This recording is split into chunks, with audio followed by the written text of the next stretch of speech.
Anna. Hi. You're in different rooms lately. Okay, so let's see here. I don't know why we can't see you. She's When she right said beneath, hi, we right could see beneath her. you. When Oh, good. Okay, so you can see her now. when she Yep. talks, you can see her. Perfect. Okay. So happy New Year, no matter what calendar you're using. I'm on the train called Every Day is a New Year. Okay, so waking up is a new year. Okay. Every day is a new start.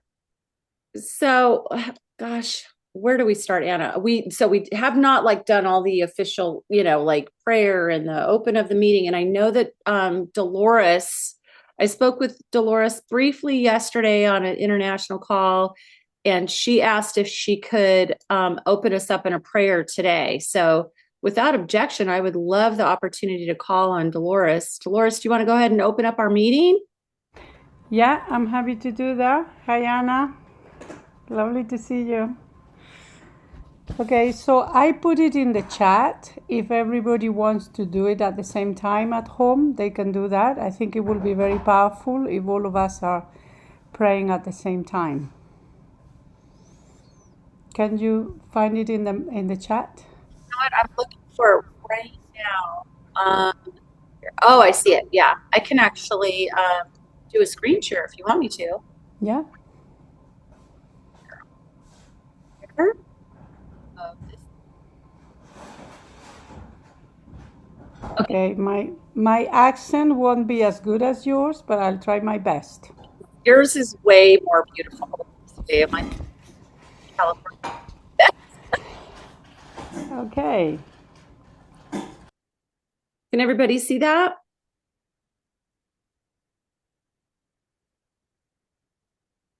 Okay, here Yes. we go.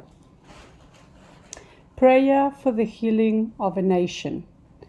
Hear, O Lord, send your blessings flowing down for the healing of the nation.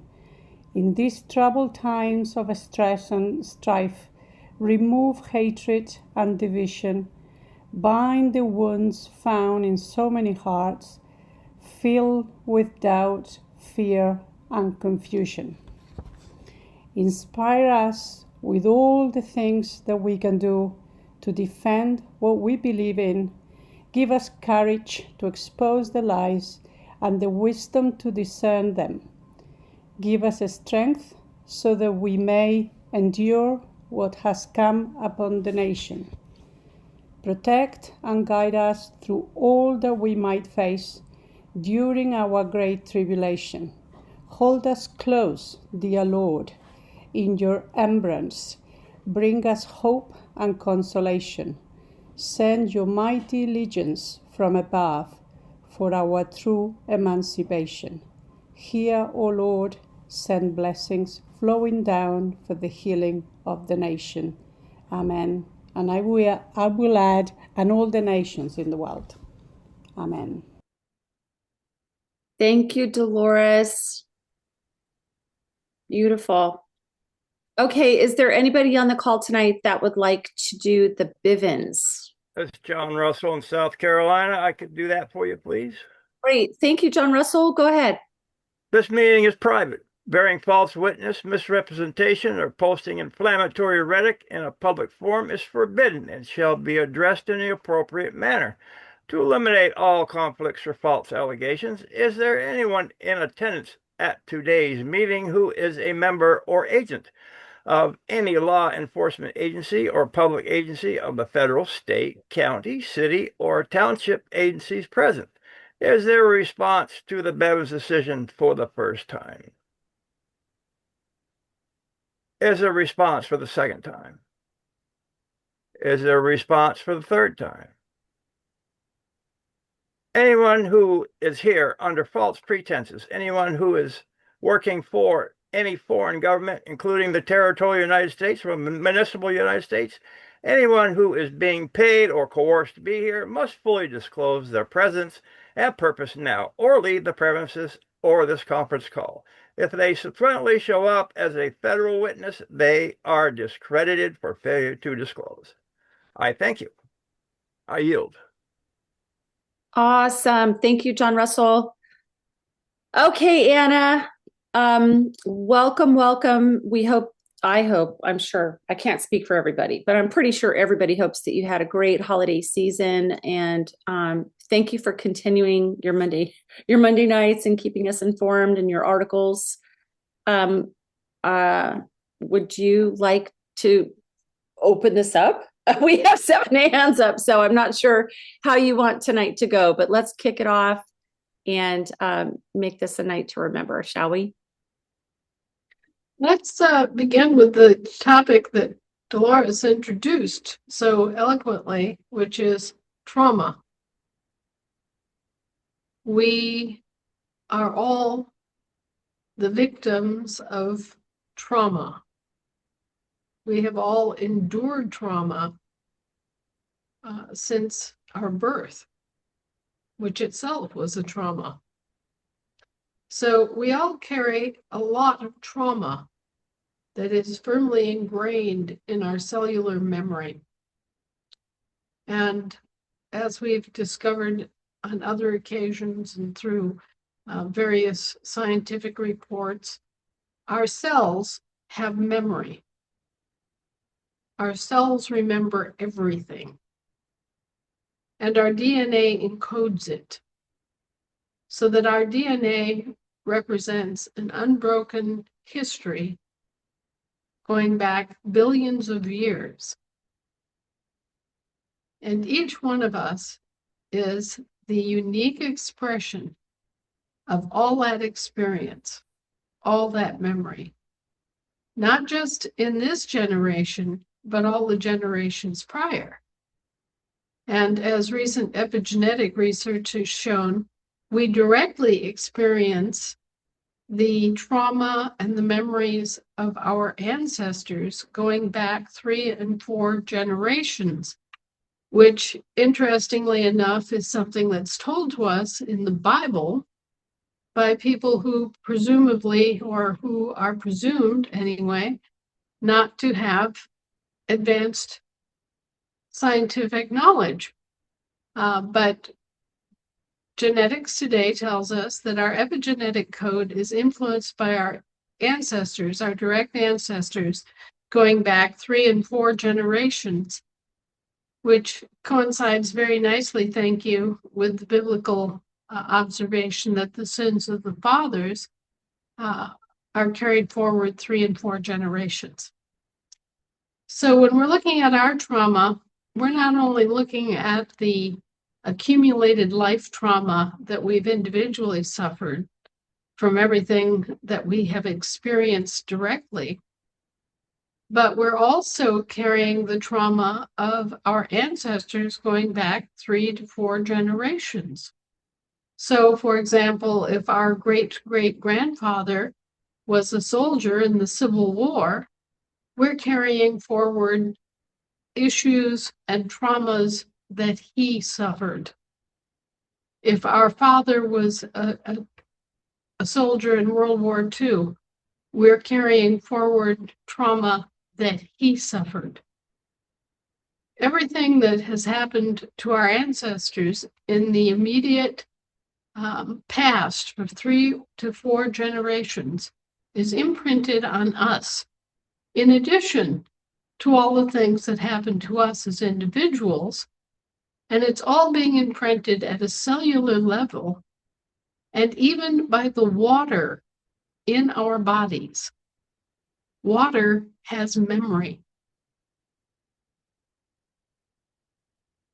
Strange to think, but water has memory, just like a computer chip. It has memory. It remembers. Okay? Wait, is it that the water remembers, or it's like is it holding it like a transporter, or like a medium? It actually has memory. Wow. And that's why many people are discovering that if you bless your water before you drink it, it is very much more beneficial to your body, because the blessing is then enters the water, the energy of the blessing, the love and the gratitude that you focus on that glass of water is then carried into your own body. Strange but true. And there are lots and lots of experiments now that have established that when we follow the ancient practice of blessing whatever it is that we're going to eat or drink, we're in fact blessing that in a way that is going to be carried into our body. So that's an important new insight that modern science has given to us too, that we can use to not only influence the quality of our food and its effect on our body, but also to honor ancient spiritual traditions and truth. I don't know how many of the people here today are Christians who have read the New Testament all their lives, but certainly it has always impressed itself on me that whenever we have a reference to Jesus operating with food, what does he do first? He blesses it. What did he do with the fish and the loaves? He blessed them. What did he do with the cup at the Last Supper? He blessed it. Always, always, always, we hear this, but I don't think we necessarily focus our attention on it and truly take it in and understand how important it is and how we were, in fact, being instructed to bless our food and drink. And it turns out that that has a very important effect on how our body receives the nutrients and how our body is protected from pollution even by doing this.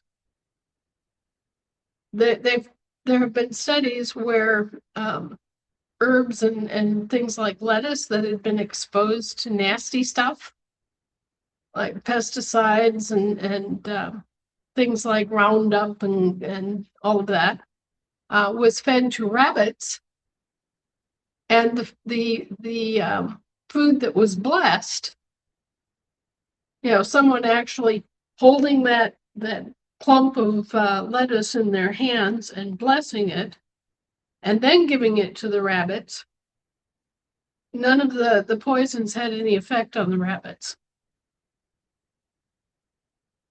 The rabbits that ate blessed food were protected. The rabbits that didn't eat blessed food wound up with all sorts of problems. Neurological problems, intestinal problems, all sorts of things happened to the rabbits that ate food that wasn't blessed. Now, it may seem kind of crazy to us, but there are certain things about this that we need to take in and understand that our own science is confirming for us now. So the importance of blessing our food and doing it out loud. Okay, this is another aspect to this. When the ancient people blessed their food, they didn't do it silently. And they didn't do it in kind of a general way. I mean, today it's pretty common for people to say a blessing before they sit down to dinner together, right? It's still pretty common for that to happen.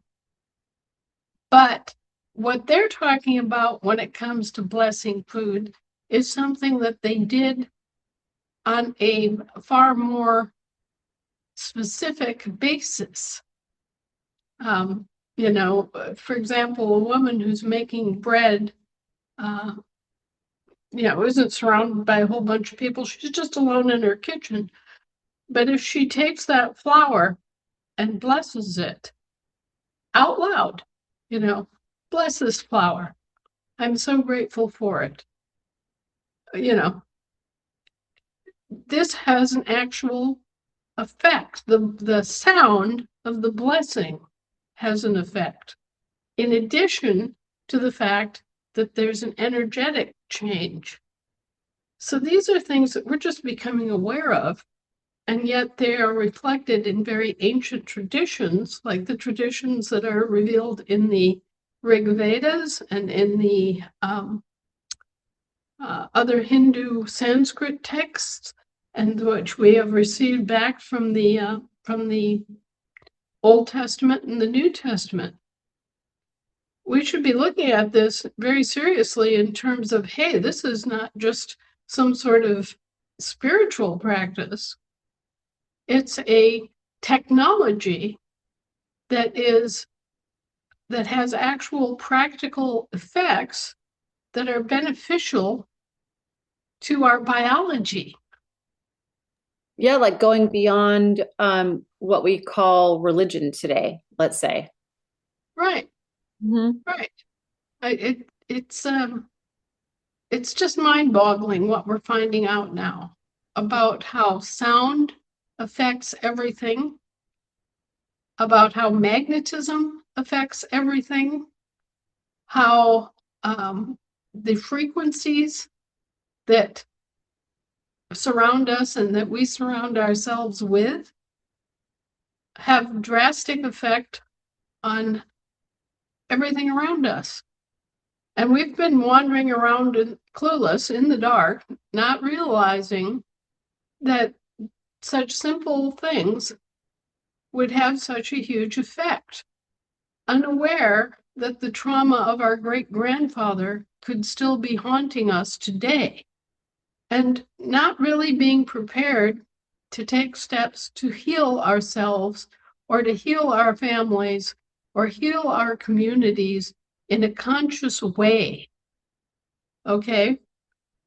To a certain extent, we heal ourselves all the time or we wouldn't be here, right?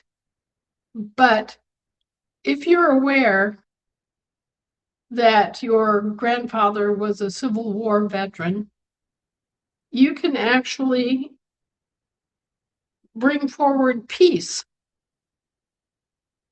on that whole situation. You can offer him comfort, offer his imprint in you comfort, so that the stress and strain and trauma subsides, and so that it's answered energetically across time. Because as we've discussed often enough, time does not exist. The trauma that he endured in 1865 is still here with us. And so to the extent that we become aware, not only of our own trauma, but of ancestral trauma, we can do something about it. But only when we become aware of it. Only when we start thinking in terms of, oh, gee, my aunt and uncle and mother were all on the Titanic and only one of them survived, my mother. Imagine that trauma. You know, there are things that we know and there are things that we don't know about what our ancestors, our direct, mom, dad, grandparents, great-grandparents endured. But when we know that there was a specific major thing that happened during their lifetime, like the Great Depression, that sets an awful lot of us up for fear of loss of basic commodities and poverty. It's not just us who grew up in relative abundance. It's the memory carried forward in our epigenetic code from the Great Depression that we're still being forced to react to because we inherited that cellular memory. We inherited that epigenetic code. So there's somebody that's talking, and I apologize that it's coming through. No, that's okay. It's just a live mic. I just wanted to kind of focus everybody's attention on the new neurological science and genetic science that's coming out now, and the need to clean up our own trauma and the trauma that we received from relatives and ancestors that we wouldn't normally even think of as having any effect on us today, and yet we find out that it does. So knowing your family history, knowing your ancestors is important for a lot of reasons, but certainly if you know that they have specific experiences and trauma that was passed on, then that gives you insight into you and the things that you inherited as trauma memories. So when we talk about healing, let's include a broader spectrum. And when we talk about food and about the preparation of food, let's think in terms also of energetic and memory of food, so that everybody can try their own little experiment and bless your water for a week. Every time you take a glass of water, bless it. Think about it. Think about what water is. Think about how it's structured. Think about what a miracle it is that we have water that is completely all over this planet that we can access and use, how important it is. And bless that water before you take it into your body. Do that for a week. See what it does. You got nothing to lose, everything to gain. You may think I'm a crackpot, but try it. Do that with your food and see what happens. You don't have to take anybody's word for it. You can directly do the experiment yourself and begin to evaluate, hey, I feel better. I'm more hydrated. Oh, I seem to be detoxing. I don't know why. Try it. This is the cutting edge science. This is what's coming out of the laboratories. This is what's looking at us in ancient scriptures. So I'm passing it on to each and every one of you to be aware of, and maybe focus a little attention on it this coming week and see how you experience it. See if it makes a difference in your experience. And if you suspect that, oh, well, yeah, maybe, well, try it another week. Try it 2 weeks.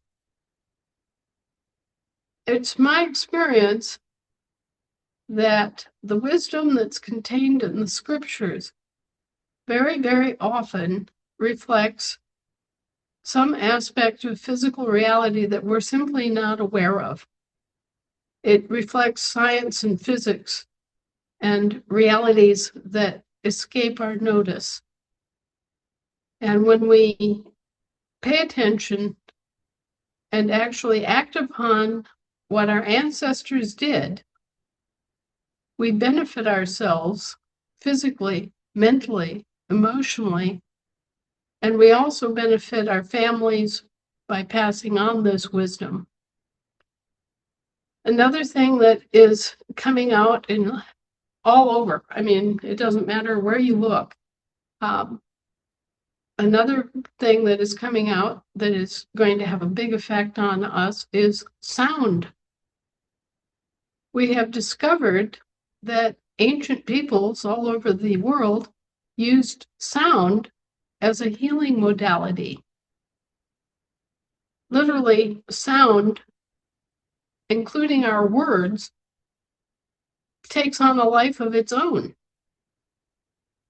So when we say vicious words to each other, we should not think that, oh, this is just words. No, words can't hurt you. Words can hurt you, literally can hurt you, and can hurt anyone that you are directing those words toward. So we need to be a lot more careful about how we use words, the words we choose, the way that we speak, our tone, our inflection, the energy that we put into our words, what our intention is, and whether our intention is being correctly expressed through our voice and our words. These are things that we're never taught to really think about unless we were very fortunate indeed to have ancestors who were aware of that, who taught it. But certainly I remember my grandmother telling me that words are alive, that words have a life of their own. And this has now been confirmed by science, that what we say and the way we say it is of extreme importance, because it's like a radio transmission that can never be recalled. And this is something I want you all to think about. You can all remember back when you were a kid listening to the radio, right? You're going to school and the school bus driver has the radio on, and everybody's, kind of unconsciously listening to whatever music was on the radio, right? Well, that broadcast from your school bus back in 1975 is still heading out into space. That carrier wave doesn't just disappear. The ugly words that you said to your mother 20 years ago, that's still carrying on. It still has energy. It's still radiating out from you like you were a radio station. We don't realize that. We don't think about it. But if we realize that we were basically imprinting energy on eternity, if we were conscious of the fact that we were being recorded in a way that we didn't really understand at the time, and that recording was going to play forever and ever and ever, we wouldn't do it. Think of all the ugly words that you've said in your lifetime, all the times you've sworn at someone or something, all the anger that you've expressed and just let loose and screamed, right? You're reminding me when I was a kid, Anna, I was so mad at my older sister, and it was before I started school, right? So I didn't know how to write. And I went to my mom, she was in the kitchen, and I said, Mom, I need to know how to spell hate. She said, hate? There's no hate in this house. And then she said, why do you want to know how to spell hate? I said, because I hate Chantel, my older sister. And she goes, oh, no. I will never teach you about hate, and I will not teach you how to spell it. You go back and figure out how to love your sister. And you know what? I was then mad at my mom for not teaching me how to spell hate. But it didn't take me very long, the same day, to just stop and realize that all of these emotions that I was feeling and all the stuff, it didn't matter. My mom was right. Hate was not supposed to be part of my vocabulary. So she put an end to that pretty quick. I don't know how old I was, probably 4 or 5. And by the way, because this is going to be recorded, I love you, Chantel. That was a long time ago. I stopped. I hated you for all of 5 minutes of my whole life, and I take it back. But anyway, yeah, no, but you're right. You're right about these words and these impressionable things, these moments in our lives that we have an opportunity to deal with them. And listen, if it didn't happen when we were 5, if we didn't fix it when we were 5, it doesn't matter where you're at, where we're at right now, we can fix it. Right. We start where we're at. We Yeah. start with right now. And every now that comes for us in the time to come, right? Every now that we experience, we have that same opportunity to change what we're doing right now. Okay, so healing trauma that we are carrying that we're not even aware of, that's important.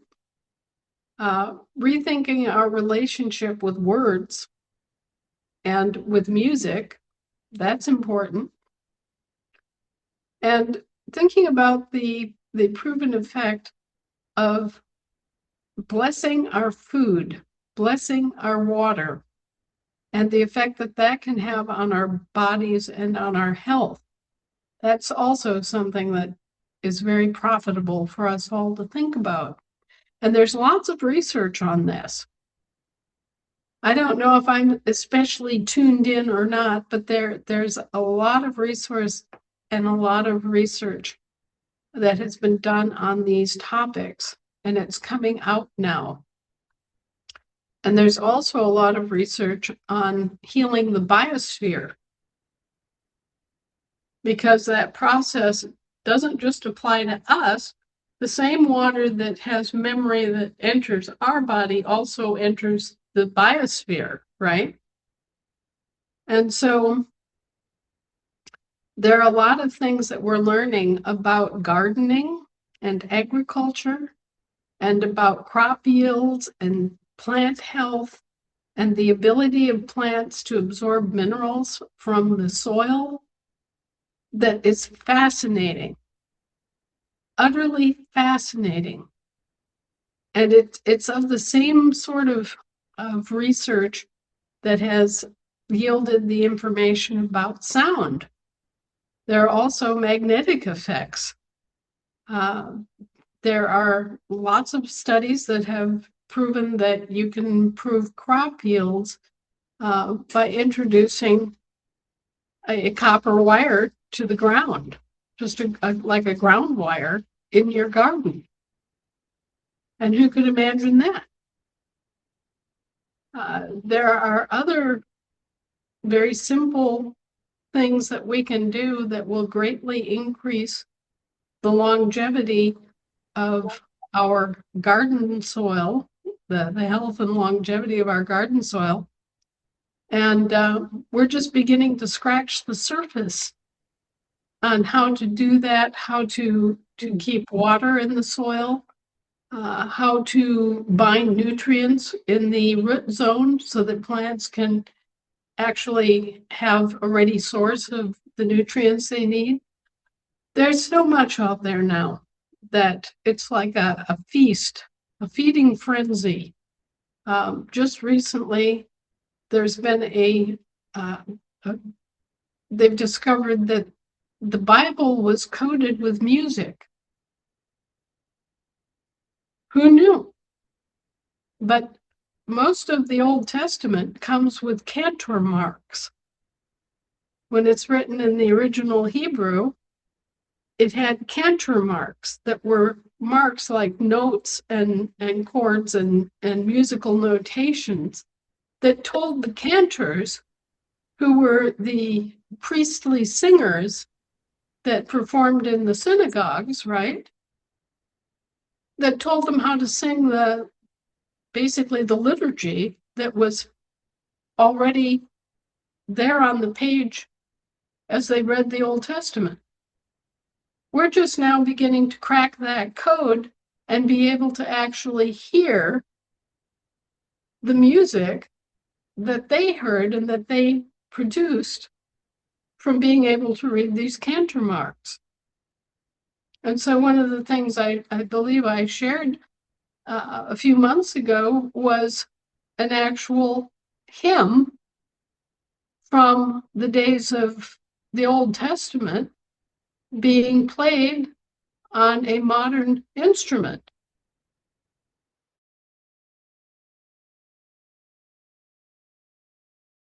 And since then, there have been ancient musical notations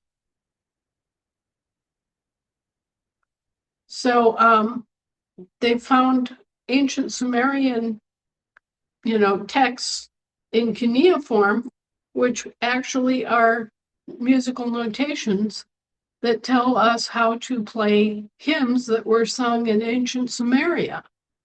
There are even older, they call it a ceramic hymn that is based on a 22-note scale that was actually part of a frieze that was preserved. And so now they're experimenting with 22 notes. Actually, we have the whole notes, and then we have micro notes, little sub notes between that can be captured and played on instruments. And we're finding out that ancient people, more than 10,000 years ago, were able to play 22-note music and use resonant chambers to amplify that in ways that just blow your mind. So there's a lot for us to discover. It's a very exciting time for us to be alive. Many, many discoveries now are pointing to our ancestors being far more sophisticated, having far more insight into energy, frequency, vibration, and the use of sound to create not only the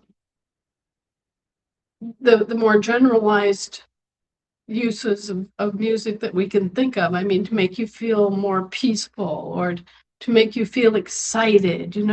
The effect of music on us in ancient times was far more sophisticated, and we humans once had a much greater understanding of the effects of sound and music than we do today.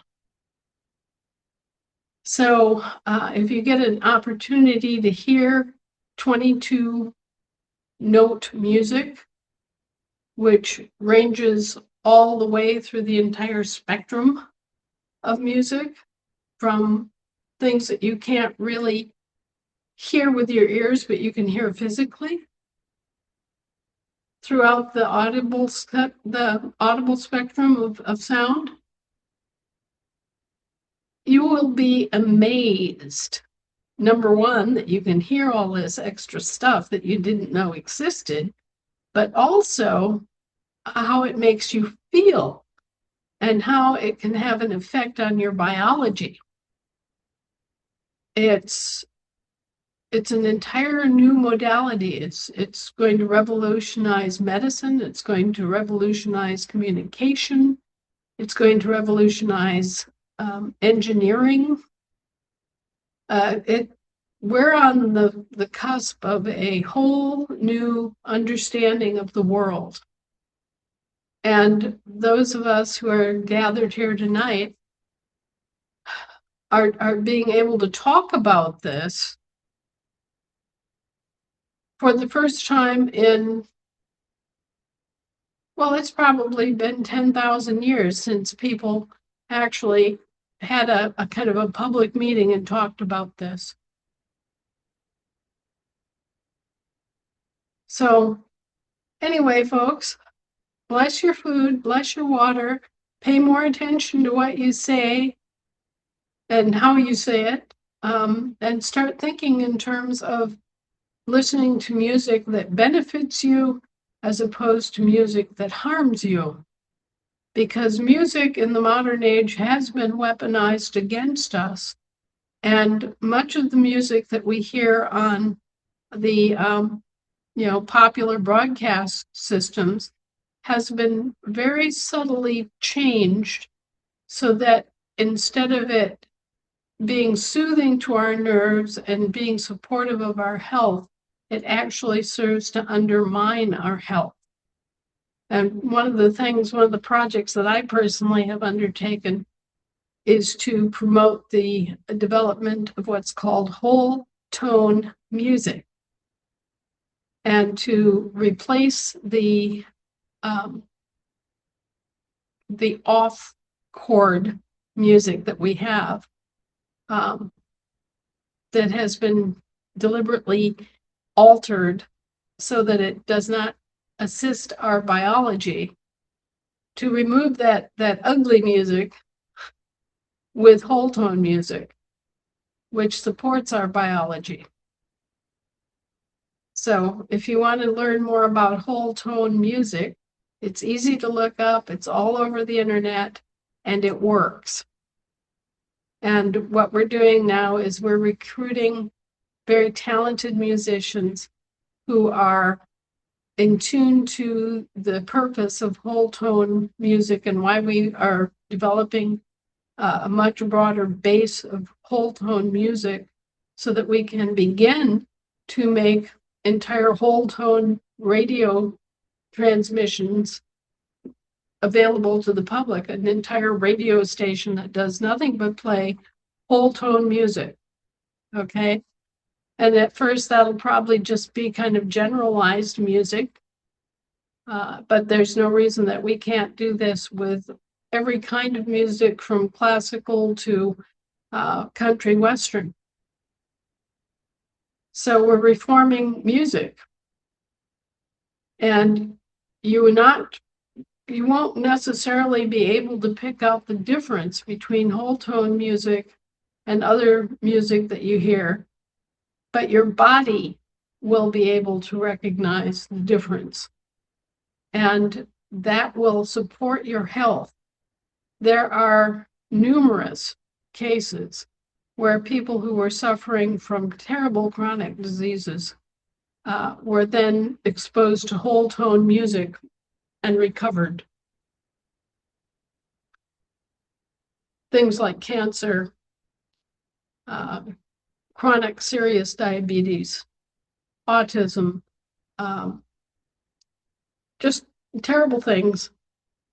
And when the people were introduced to whole tone music and had access to whole tone music on an ongoing basis, they recovered.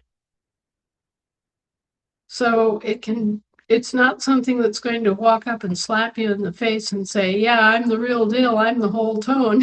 You know, your ears are not that sensitive to the difference, but your body as a whole is. And so be aware that these incredible advances in our knowledge of what we'll call bioacoustic biology or bioacoustic research exist, and they're gaining ground. And more people are becoming aware and making use of this new technology to supplement their health and their intellectual pursuits. And I want you to all be aware of that too, so that you can begin to experiment with and experience some of the good benefits of this knowledge yourselves. And as I say, you can just go on to the internet and look up whole tone music, and you'll have an entire roster of research and documentaries and testimonials and different sources where you can order whole tone albums. And we are in the process of integrating a lot of this research into having entire sound spectrum programs that can be pre-recorded. And, you know, say that you're living in some little tiny town in Nevada and you decide that this is important, so you get a radio license, you get a frequency assignment, and you start playing this. It's canned, right? It's you have different programs that you can just put in and walk away and broadcast. But even in little tiny towns, if you have that kind of access and you have that kind of pre-recorded program, you can distribute that everywhere for a very minimal cost and a great benefit to your community. So, yeah, I'm kind of sitting here tonight opening up that whole realm of endeavor to you and giving it to you as something that you can research for your own benefit and do for your own experimentation. Prove it for yourselves. And in that process, be constantly giving up the trauma. Tell the trauma to go. Tell that trauma you no longer need to hold on to it. You know, tell that hurt that you can't identify that, okay, it's okay for you to leave now. I don't have to hold on to the trauma that my great-grandfather endured at Gettysburg. Okay? I acknowledge it. I love him. Even if I never knew him, I love him. Okay? And I release the pain. Do that for yourselves. Do that for your ancestors.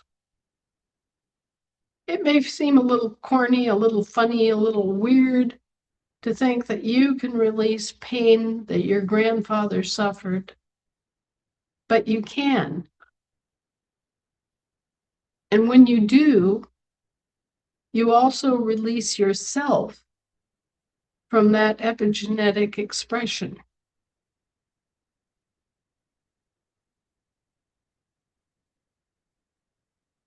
Well, I think this is the perfect thing for you to talk about tonight, Anna, because there is an abundance of care and concern and worry and, stress out in the world, not just because of the things that are going on in mainstream, but because of things that are happening for men and women that are status corrected on different states.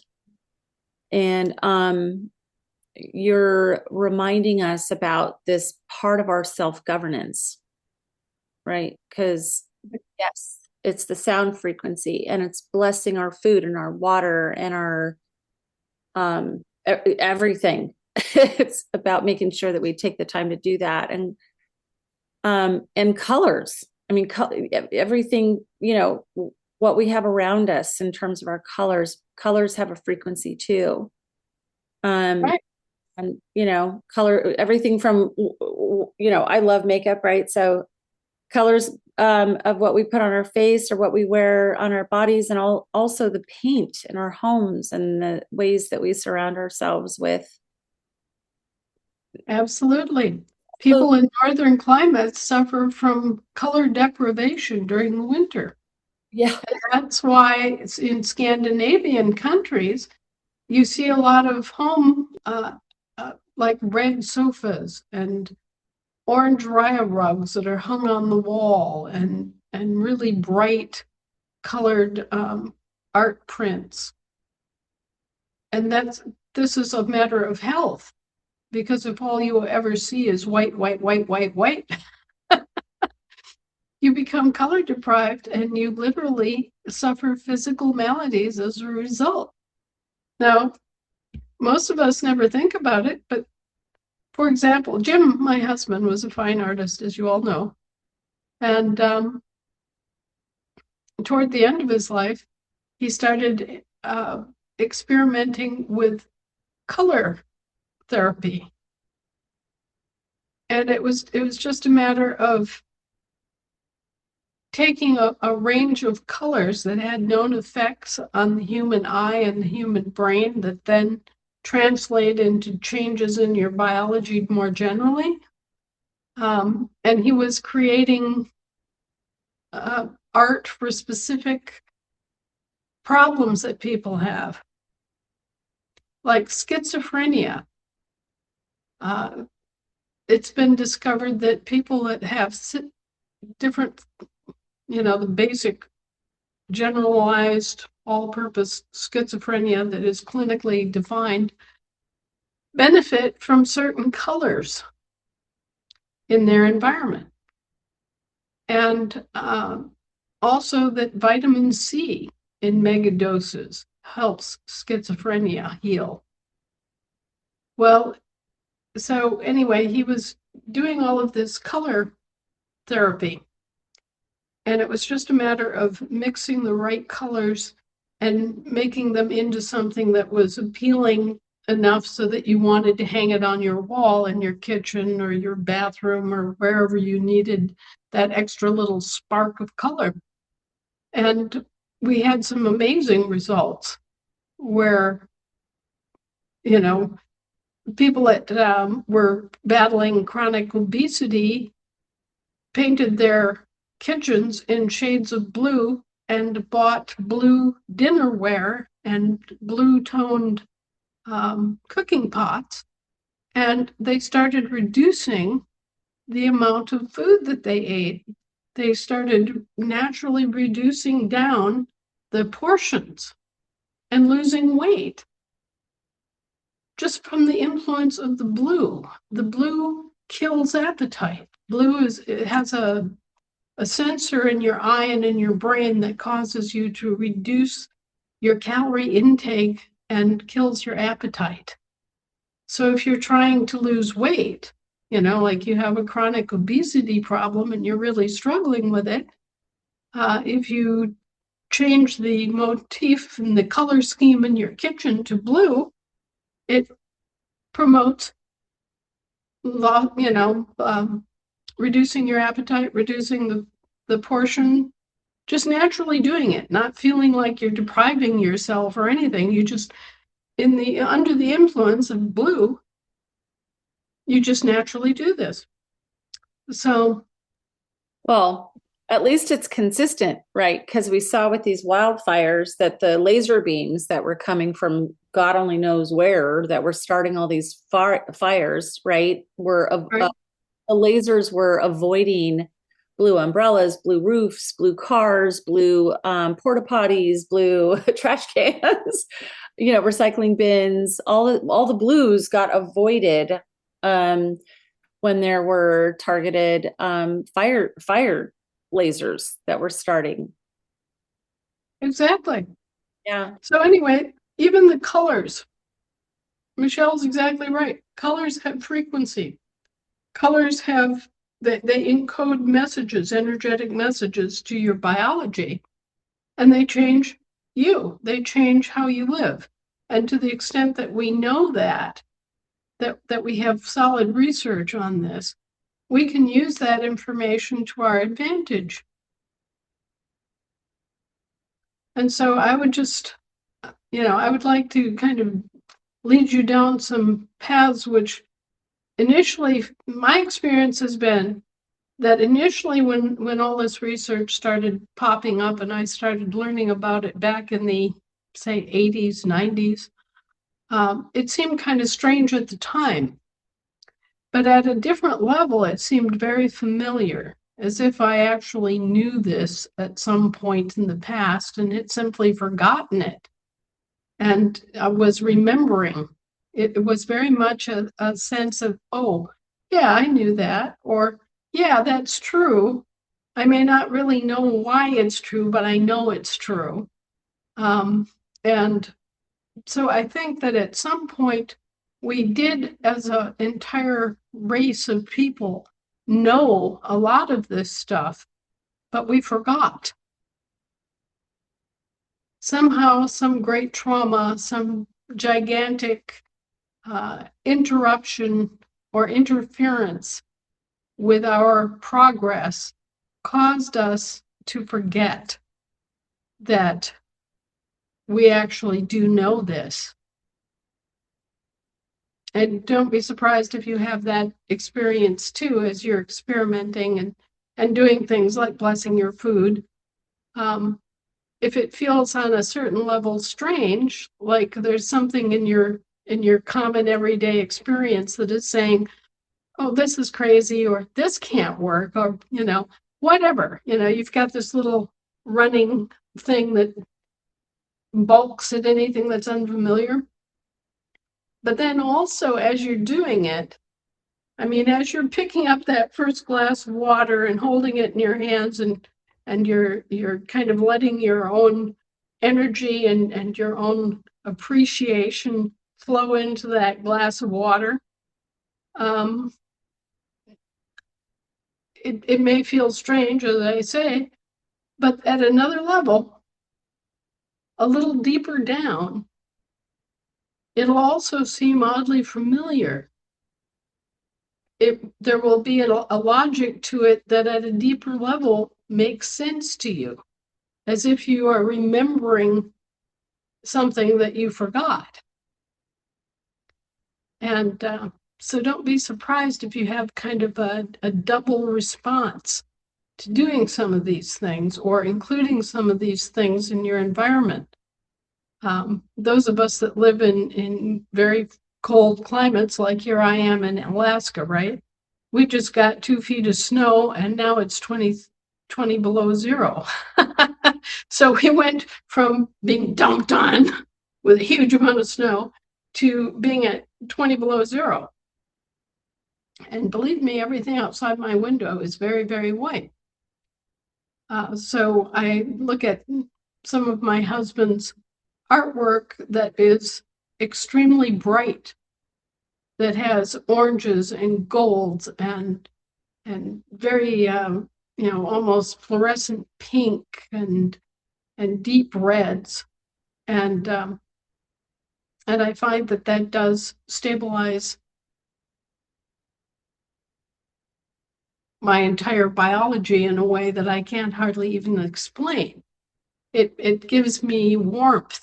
It gives me balance in the midst of this incredibly white atmosphere that I live in. And that same thing has been observed throughout the Scandinavian countries, in Norway, Sweden, and Finland, where people have color therapy. They get through the winters better. They have fewer psychological and emotional problems, and they have better health. So right there, boom, something as simple as looking at art that has bright orange colors can make a big difference in how well you get through a northern winter. Well, and it makes sense too, because even in like pop culture, I mean, not current pop culture. I can't remember the last time I went to, like a regular movie, but with like, Gotham City, right? With, Batman and dark black, gray, monochromatic, no colors. It's like depressing and dead. And when you think about, I wasn't alive during the quote Great Depression. But when you see pictures of that era, and of course they didn't have the technology apparently for color photographs, but it's like everything was in black and white.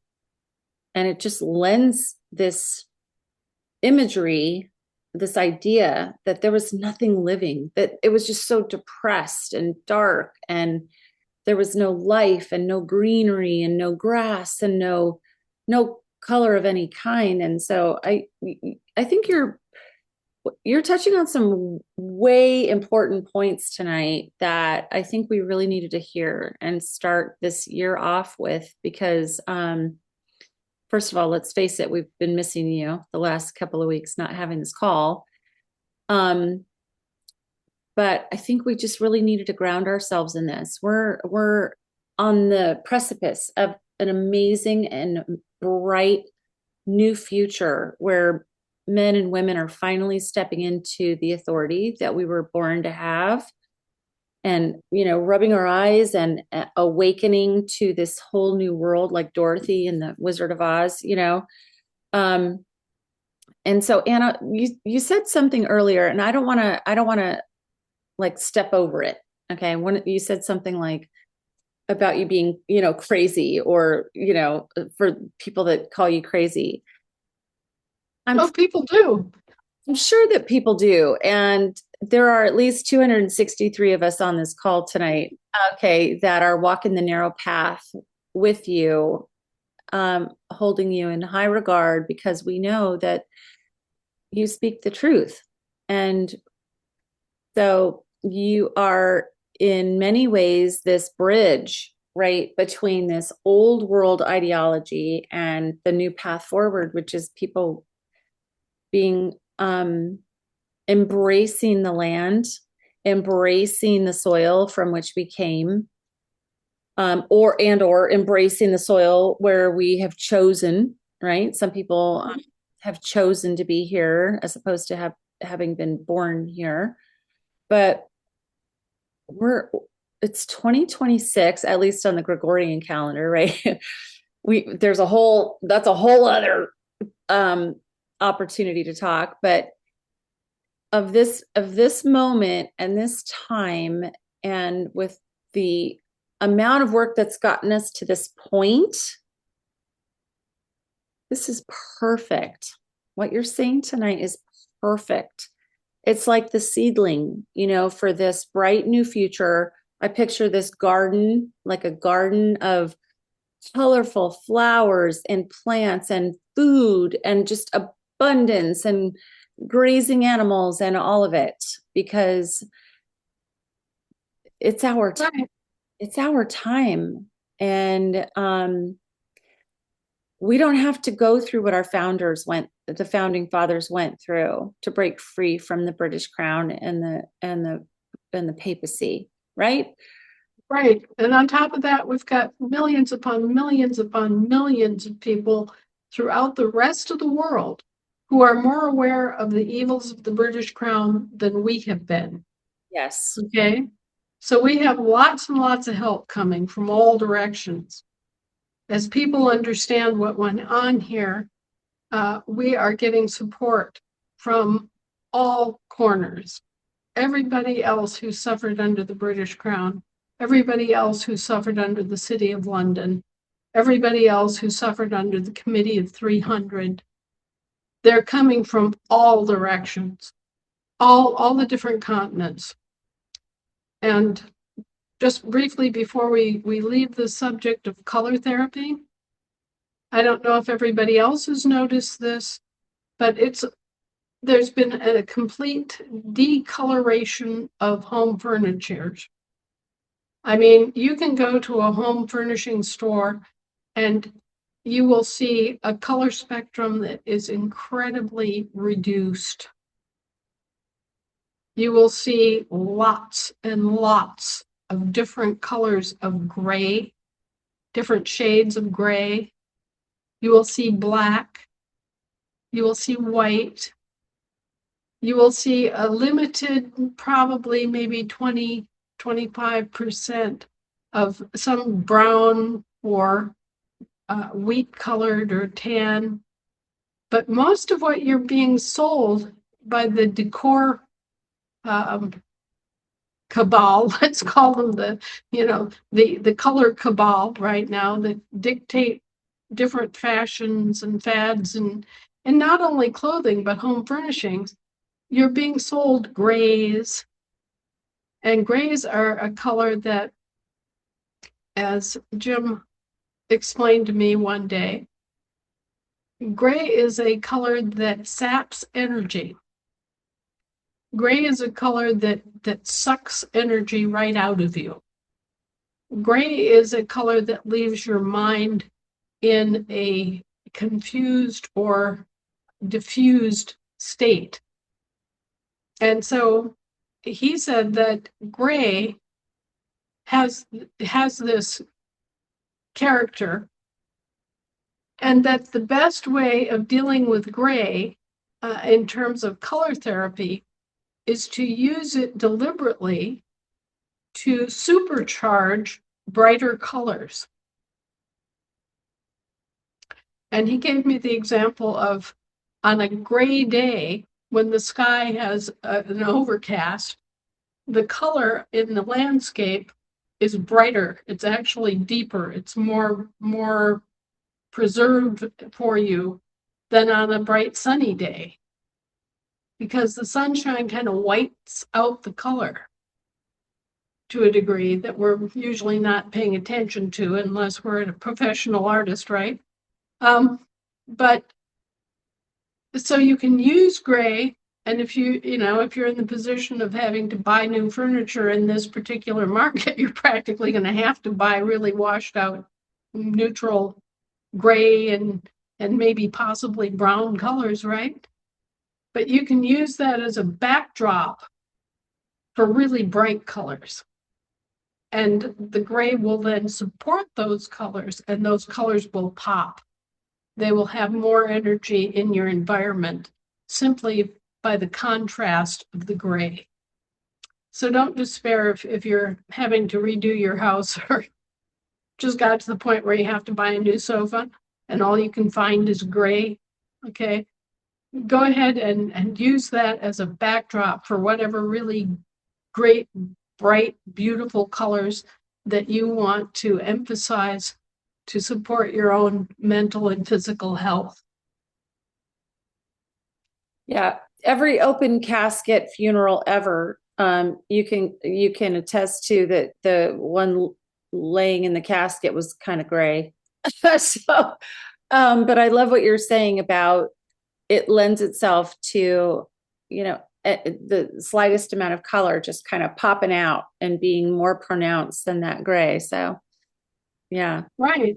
makes sense. So, take advantage of that and don't let the color cabal force you into a boring monotone that saps your energy and makes you feel kind of dull and confused. Use it tactically by getting really bright color accents and art in the room. That's awesome. Thank you, Anna. Now, we've got 8 hands up tonight. So before we even consider going to any of the hands, it is 6:22 California time. So that means it's 5:22 your time. Before we go to any hands, how much time do we have with you tonight, Anna? What is our cutoff? Because if it's okay with you, I think we should get to some of these questions. Let's try to get through the 8 we have tonight.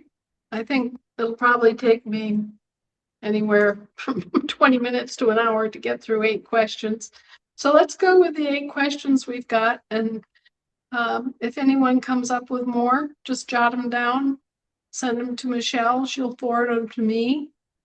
And that's how we've been trying to get more answers fit in during the course of the week. Awesome. Okay, thank you, Anna. We'll keep track of the time. We've got 8 hands up, ending with John Russell. So Anita, go ahead. Anita on Kentucky, you're up. Hi, Anna. Just a quick clarification on retired military and retired civil service. Once they status correct, their pension funds are not taxable, correct? Right. No pensions of any kind are supposed to be taxable. And the Congress has been brought up on this repeatedly. And one of the things that we found out this past week, and I want to get this news out to everybody, is that they aren't supposed to be foreclosing against any veteran. Any veteran who has land that's being foreclosed for property taxes, any veteran who's facing like a mortgage foreclosure, they're not supposed to be doing any of that. None of it. And I do believe that even the Social Security tax that the Congress had applied against Social Security benefits has been repealed, because that's double taxation. They've already taxed you once. Now they want to tax you again when you receive your pension. And so that has been challenged and has been rolled off, taken away, repealed, whatever.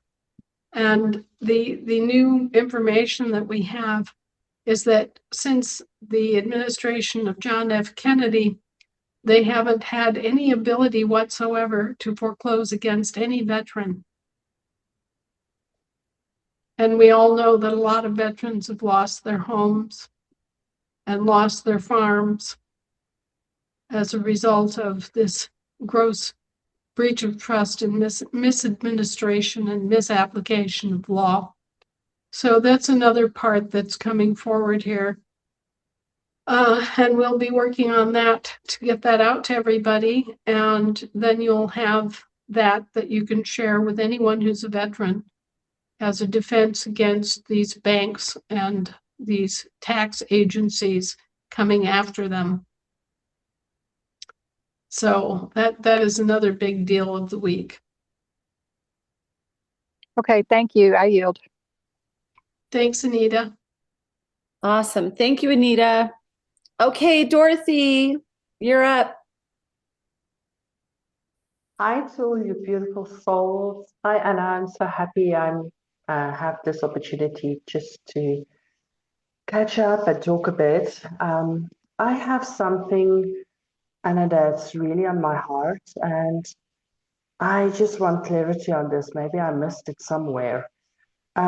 This may sound as a weird question, but an answer from you would really just clear things up. Let's say it in that way. Anna, have you emailed me, just between me and you and between all of us on here, have you ever sent an email to Dorothea just to clear this up?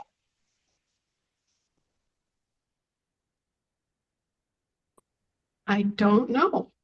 You know, I get so many different, literally thousands of emails. And if I received an email from you and it asked me a question, I probably did respond. Because I've never received any emails from you, so I would just want this on record between me, you, our Creator, and because you are a person walking in honor, truth, light, and we are created as light beings and energy. There is something happening here, a message going around where your name and my name is in the same message, where it says in that message that you actually said to me that our assembly, the Africa States Assembly, which is not, by the way, my assembly, because the assembly, according to your teachings, is for the people. So I don't see assembly being my assembly, it's for the people. And this message going around is actually stating that you instructed me that our assembly is not recognized by you, and it's an unlawful assembly. And this is why we cannot do what we want to do. And then threatening me in the same message, saying that there is a criminal case being opened against, and we are waiting for more information from Interpol that involves this. So, Anna, I'm bringing this to your attention that your name and my name is going circling around in a message on Africa's soil. Here we go again, where you have said to me that the Africa States Assembly is an unlawful assembly, and then with the threat following with Interpol. So I've never received any emails from you. I have so much respect for your work and for what you're doing for all nations and creation. And I just think this is a time where we have said, let it be gone with all evil. And what has been shown to me, evil needs to be stopped by bringing it to light. And because we are light beings, those that walk with light and in love and honor are the ones that can actually say, this is enough, this is enough. And I don't go around going to everybody. I would rather approach you directly as being somebody that I trust and also look up to just bring this to an end. Because for me, this is really enough. This is enough. The threats, the hurt, the deceit, the confusion, especially with our people here on Africa. For me, this is enough. I had enough of this. I once went through things where this threat went into a physical attack on my life, where I was involved in an accident. So I'm asking you, as a person, as a living, loving woman, please, Anna, you need to help us here to stop this going on, because I don't know how to get people to realize that we are helping our people. That's what we do. That's the work we need to do, is to get our people to land and soil, get them to know the truth, who they are. This is our passion of some of our Africans. And then you get this happening over and over again, where this lies is going around, this threat is going around, this confusion happening. And I would really want you to just help us here that has love to end this evil in a way that I don't know what to do. I can only bring it to you, and it needs to have light on it. That's the only thing I know, is bring it to where there's light. I just wanted to share this. I appreciate your heart and I appreciate your work so much, but somewhere it needs to end, Anna. It needs to end. Okay. Well, let's very briefly go back a couple, 2-3 years.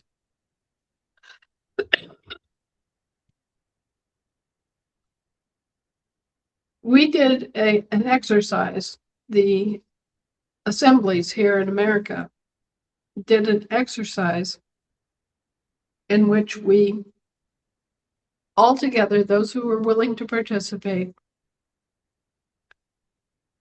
drew our attention to certain energetic choke points, which are called seals. And I guess the best way to think about these seals is that they're like dams. They're like invisible dams of energy that interfere with the natural flow of energy on this planet. And these were put in place many, many, many thousands of years ago. In many cases, we find them, they're extremely ancient. They've been there for thousands of years. In other cases, we find them more recent, since the last ice age.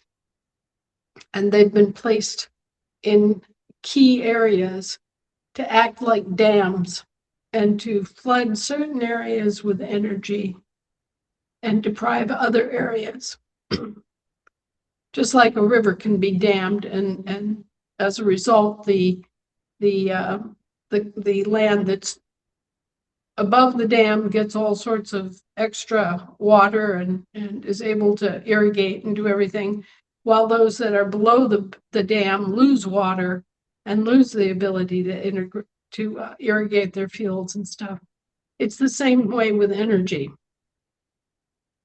And we have what are called ley lines that are supposed to circulate energy all the way around the entire planet to all of the different continents. Well, there was a particular choke point, a particular energy dam, actually two of them.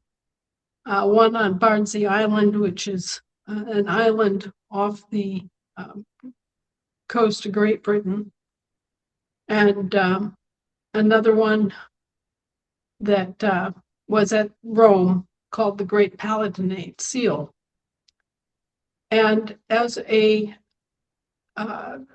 experiment, if you will, as an effort, we made it our business for a period of weeks to send our collective thought, our energy, our prayer, if you will, to erode these seals and remove them. So we did that, and we succeeded. And as a result, that dam was removed and energy started circulating as it should, okay? And as a direct result of that, Africa started getting energy that has been deprived to Africa for thousands of years. So that restoration of the energy flow on the planet, we knew when we did it that it was going to open up Africa. It was going to empower Africa. It was going to give Africa back the energy that God intended when this whole world was created, right? And so we did that. And that's one of those instances where everybody thought I was crazy, but nonetheless, we did it. And then Africa began to be re-energized. And now we see that the African Union is forming. People have regained a sense of pride and joy, and many countries are making huge strides in Africa. And certain people saw what we did, and certain people have tried to backlash against me for getting help and doing that. These are, if you want to call them black magic, you want to call them witches, you want to call them warlocks, whatever you want to call these practitioners of energy magic. Not all of them are nice, not all of them are good, and certainly I have taken lots of slings and arrows for exposing all of you to that kind of an activity that would have such results for Africa. There are a lot of colonial interests that still want to enslave Africa and enslave Africans and, basically extract all sorts of natural resources from Africa and leave the people in poverty there and, not share any benefit and basically disrespect the people that are doing the work and disrespect the countries that are providing the natural resources. It's a great, great injustice that we had our part in overcoming simply by releasing those seals so that Africa could get the energy that it needed. And I don't mean energy in the sense of coal or oil. I'm talking about the kind of energy that drives our lives, the energy that is that comes to us from the sun, the kind of energy that works the magnetic field in our favor.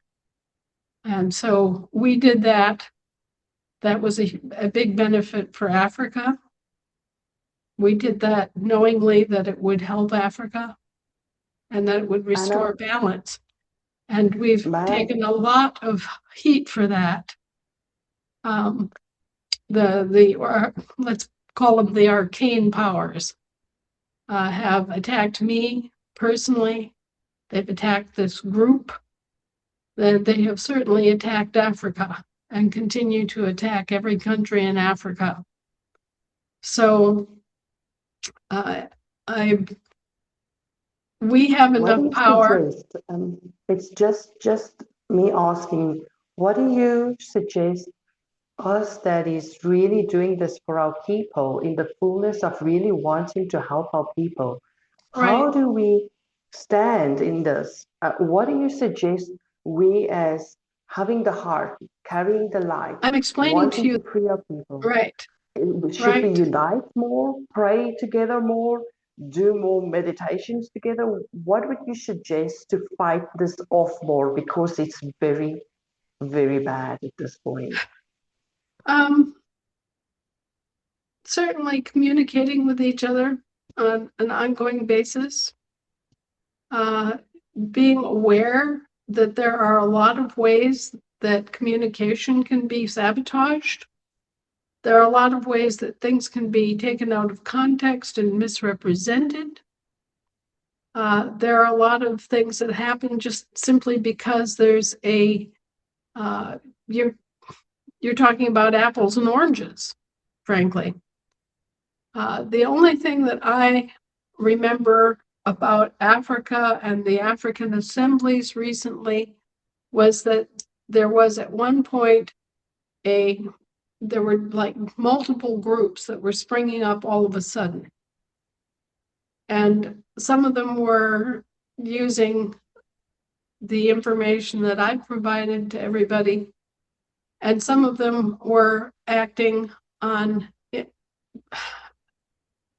somewhat similar information, but it was coming from a commercial standpoint. Okay. It was looking at taking back your commercial interests, not fixing your status as a living being. Okay. Now it's fine to take back control of your commercial interests, right? But that's not what an assembly is about.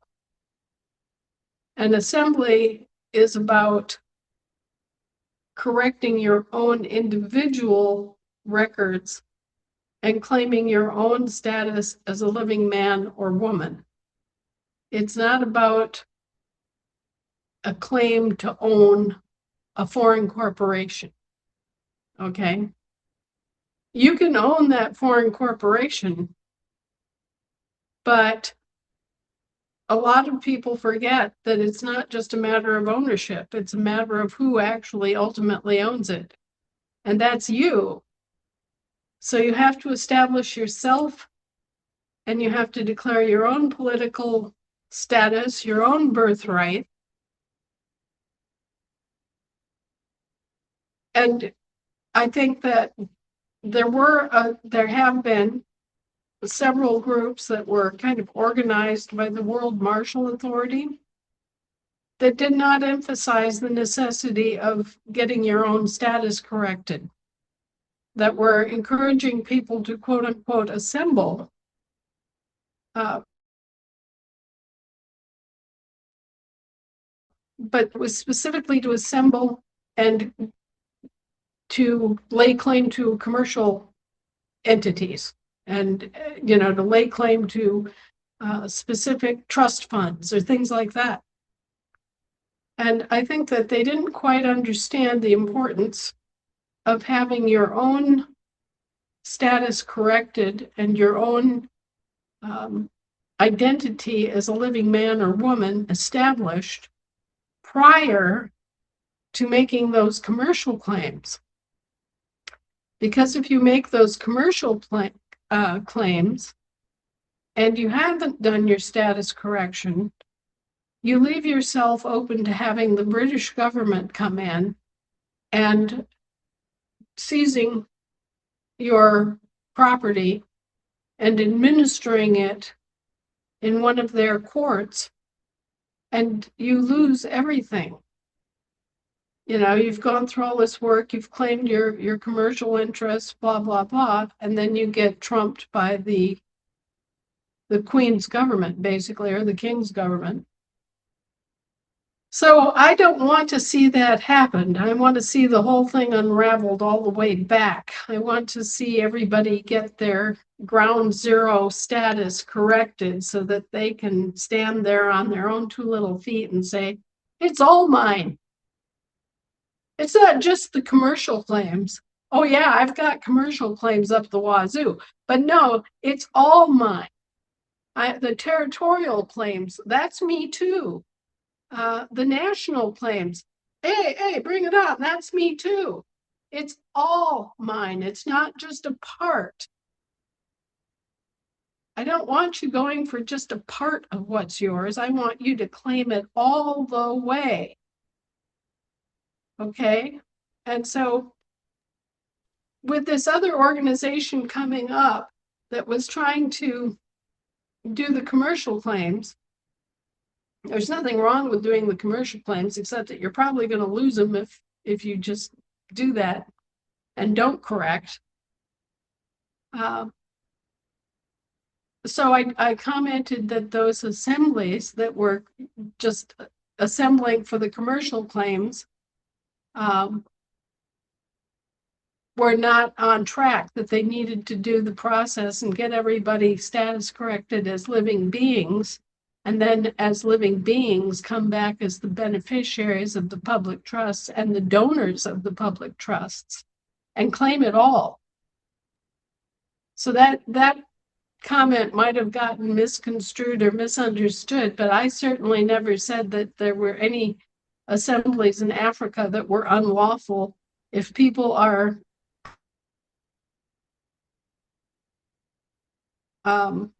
claiming back their property, there's nothing unlawful about that.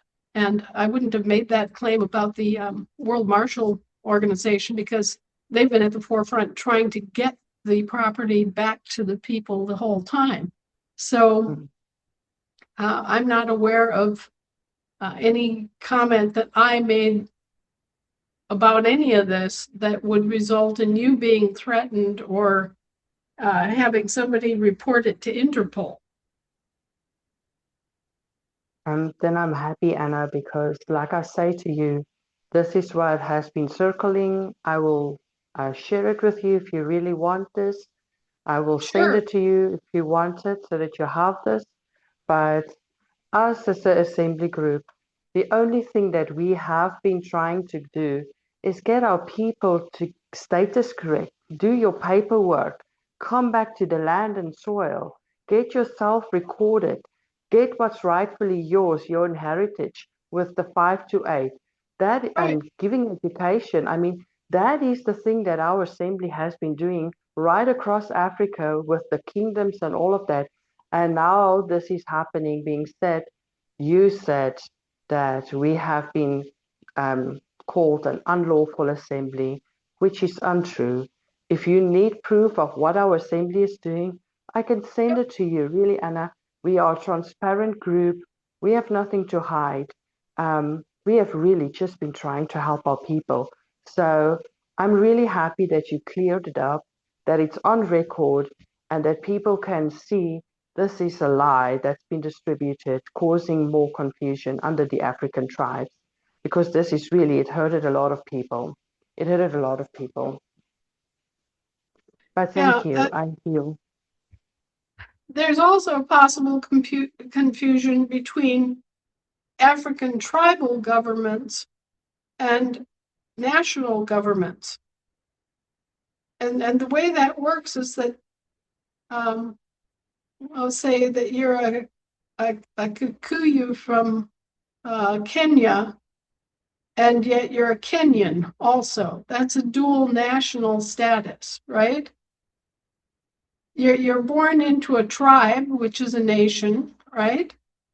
So you're a Kikuyu, but you're also a Kenyan because you were born in Kenya. So the Native people have dual national status wherever they're at. Same thing here in the States. A Winnebago who's a member of the Ho-Chunkin Nation is also a Wisconsinite. And there can be some confusion about that, where people think that, oh, well, you're either a native or you're not. You still have a national identity, you see.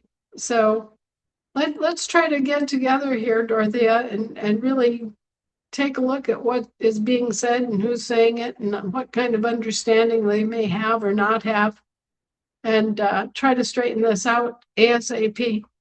Because the longer you let something like that fester, the more misunderstanding can result. Thank you for this, Anna. I will definitely get in touch with you via email if it's okay with you, and I will forward the stuff that's been going around. And it's really, this is crazy. When it was sent to me like yesterday, I was sitting here and said to myself, really, is this now being showing love in a way? I really felt it.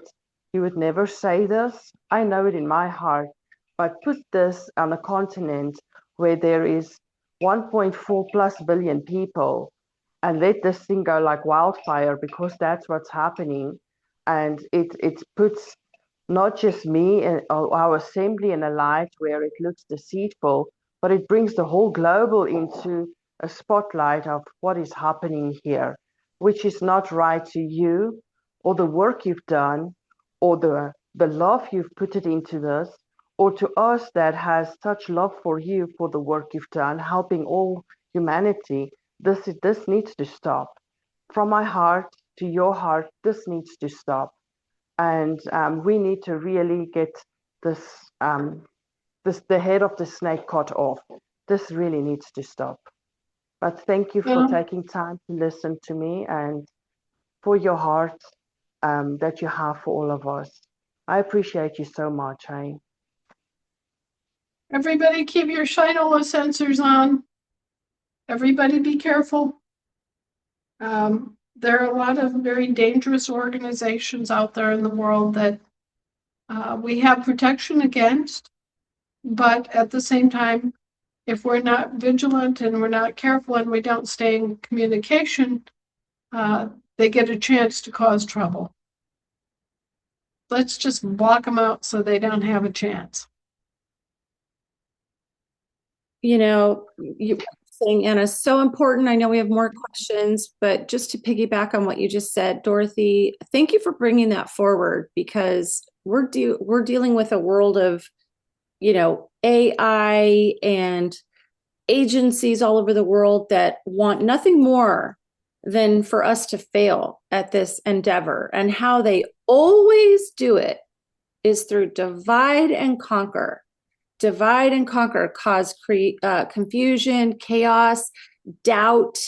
I mean, Anna's decades of laying this foundation for us should automatically speak for itself. And so, but I love that you brought your concern forward peacefully, in, you know, clarity, and presenting your question, you know, just to confirm. I think that that's awesome that you did that. And way to go, Anna, too, because here we are. I mean, Dorothy's somewhere in South Africa, okay? Hours and hours and hours away from here. And this is more evidence that we're under attack.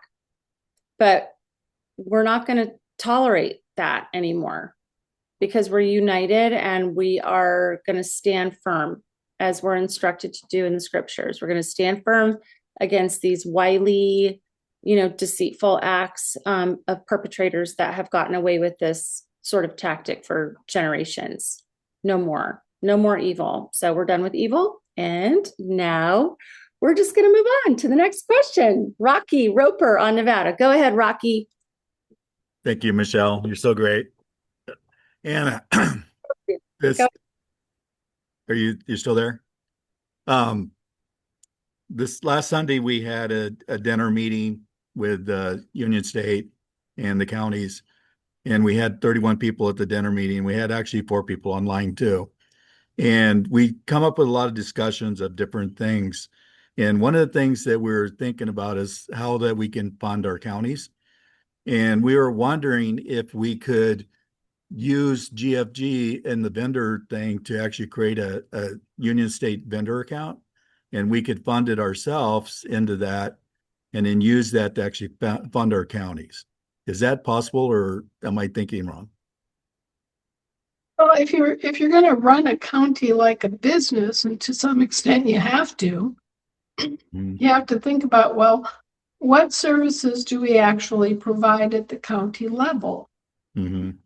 And what can we realistically provide members of our county assemblies? Mm-hmm. And in order to be a vendor, you have to be selling something, either goods or services, right? Right. So to the extent that your county is selling goods and services, yeah, sure, you could be a vendor. I'm not That's not sure really that, what I was thinking. Is like, you know, it's like in most things you have like a checking account or something to actually help fund your whatever. And we were thinking of different ways that we could get some way of, you know, being able to have access to money to be able to fund things, right? right, And well, we don't really want to use the de facto banks, right? right? So we're And trying you to don't do it have to another way. anymore. Exactly. So we're trying to figure some way in GFG or something that we could actually create some kind of an account that we can use for our counties. Well, And you already have, okay, what happens is the way this is structured is that you have GFG and then you have your state, right? Mhm. You have your state account. Okay. So that can bifurcate into the union state account and the Mhm. state of the union account Mhm. under that master account for, in your case, Nevada. Okay, so you have a Nevada National Bank, Mhm. right? And that is the state account. Okay. And from that, you have the union state account as a sub account, and you Mhm. have the state of the union account as a sub account under the state the national bank, right? Uh-huh. And then that money for the union state is for the counties. Mhm. And the counties can pay back into that, or they can take out of it Mhm. in order to, get their own organization up and running and get their services out to the people and be Mhm. able to afford to run your courts and pay your officers and everything else. Mhm. Well, that's what we're thinking about because our goal right now is to get our courts up and running. And we're trying to figure ways of funding that and having a way of some kind of bank account or something to help fund that, right? So Right. it does GFG going to do something like that, or do we have to create our own account, It's our own it's bank? already set. It's already Okay. done. So we just And need to wait on so, that then. yeah, you just have to wait a little bit now. And then each county will have to, as each county organizes and comes on, Mm-hmm. each county will have to establish its own account under the union state account. Okay. So if you've got 3 counties that are now ready to go, Mm-hmm. they can be established as separate accounts under the union state account, which is under the Nevada National Bank, or Okay. rather than, Nevada National Account. Right. Does that make sense? It does make sense. Yeah, we're trying to figure out what is the structure, what we're going to do. You understand? And Uh-huh. that actually helps on what we're trying to do. Well, The I'll try to, sit down here this week and we'll draw out a little graphic so that people could see how that'll work. But yeah, and we're not far away from all that funding either. We're just okay. a little But bit. we're trying to even like if we could fund it ourselves, even, especially if we can get our GFG accounts open, we will fund it. The people are already willing to, use their money for that too. So it's just a waiting game, and I understand that. Well, Um, right now, um, we've we've got a whole bunch of different things, but just to give you a kind of preview, the people get served first. mhm. Um, the farms and ranches get served second. And the county structure is the farms and ranches, right? Mhm. And small towns. All of that gets funded. And the State of the Union funds are also pumped in at that level at Mhm. that time. So there's going to be plenty of money to do things. Okay. It's just a matter of getting everybody on the same page and having the same understanding of, oh, this is how it goes. Boom, boom, boom. Okay. The Yeah, you'll have each county will have its account mhm. under the union state account. And the State of the Union will have its own account Mhm. for the Okay. state functions. Right. And then there'll also be a state of state account that Hmm. we can use to pay our vendors. Okay. That sounds good too. Yeah, well, you see, typically what happens is that our own expenses are pretty minimal Hmm. because we're not paid, Right. you know. And what do we need? We need maybe to rent some meeting space and pay for Mhm. paper and things like that. Right. But actually our overhead and our expenses as the actual government of the people is pretty Hmm. minimal. Right. Where you wind up with the big expenses is with our vendors. Hmm. Like, when we hire companies to come in and clear the roads of snow in the winter. Hmm. Or That's or where we fix a wind up. bridge or whatever, something that Right. helps disaster stuff.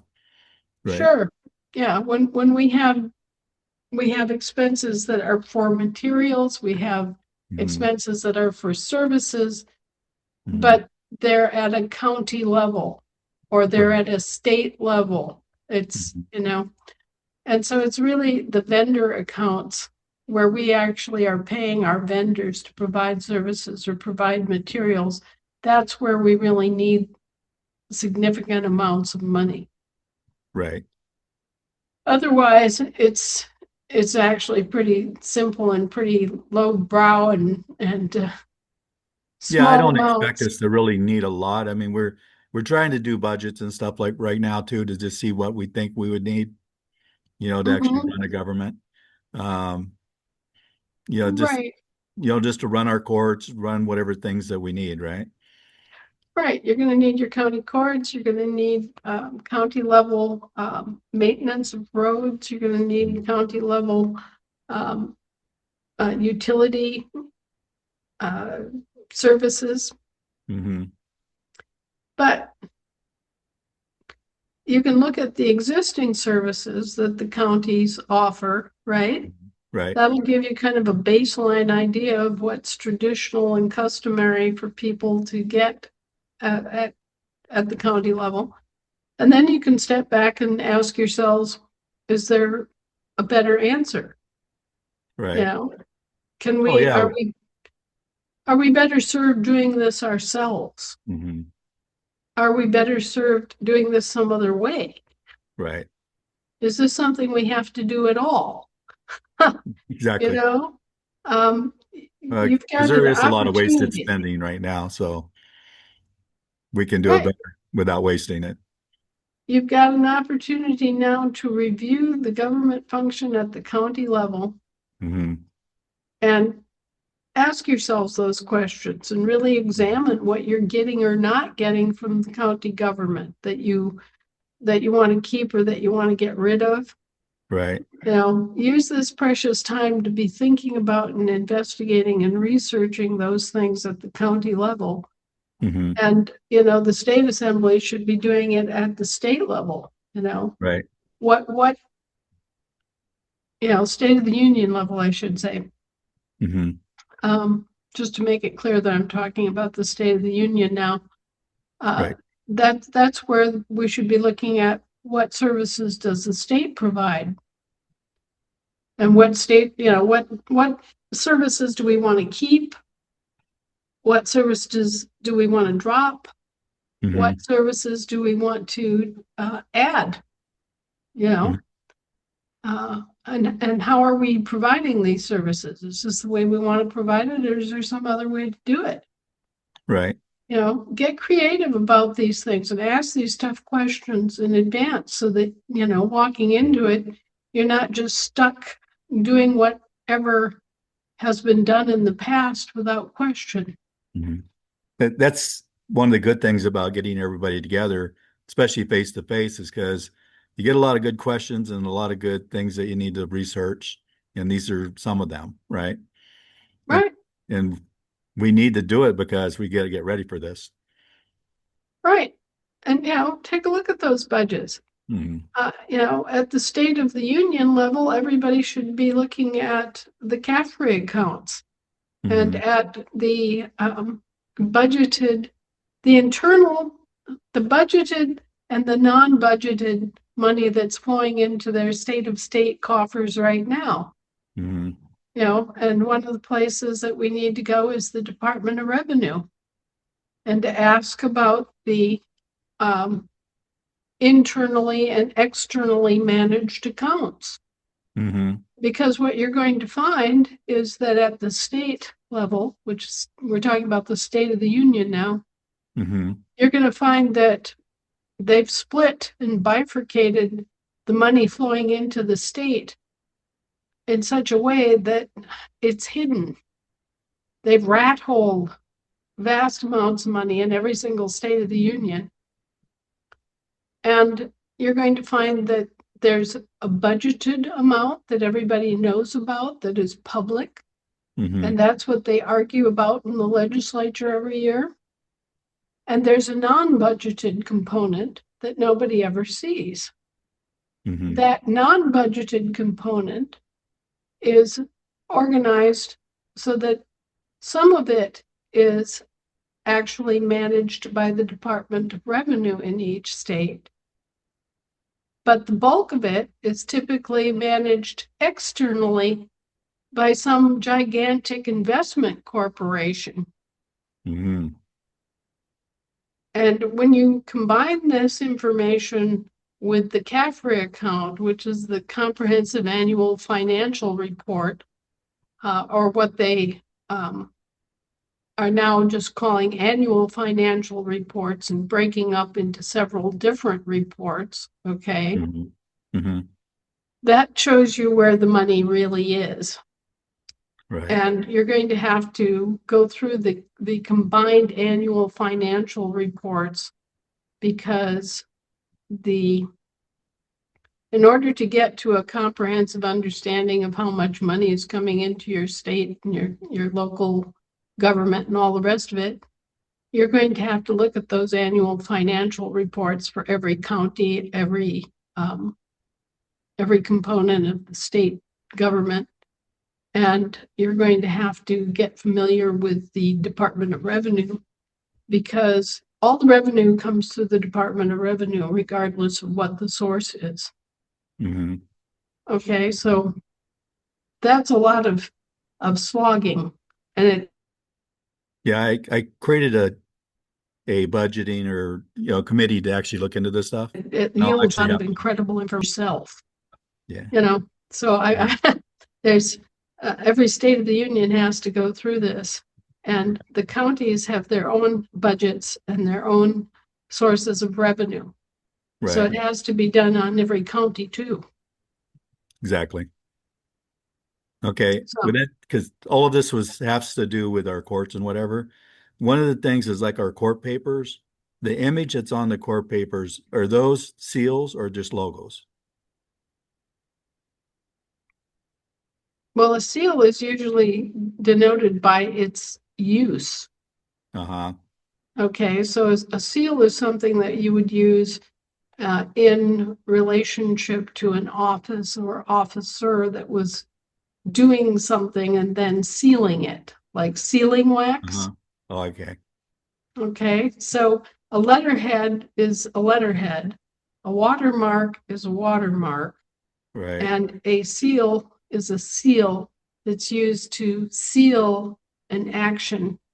And that might be a witness statement, it might be an affirmation, it Mm-hmm. might be a contract of some kind. You see Like the difference? Yeah, like the General Assembly agreement, whatever, could be something, and that would have a seal on it instead of, Right, and when you have court proceedings and there's a jury decision and the judge pronounces the sentence and issues the court order, mm-hmm. that will then have a seal on Okay. his signature or her signature. Okay, and those seals, are they different than our county seals, or they Yes. just seals for the court? They are court seals, okay? They are issued under the court's authority, but they are the seals of individual officers of the court. Okay. So, for example, you have a clerk of the county court, right? Okay. County court clerk is what it is in our vernacular, right? Right.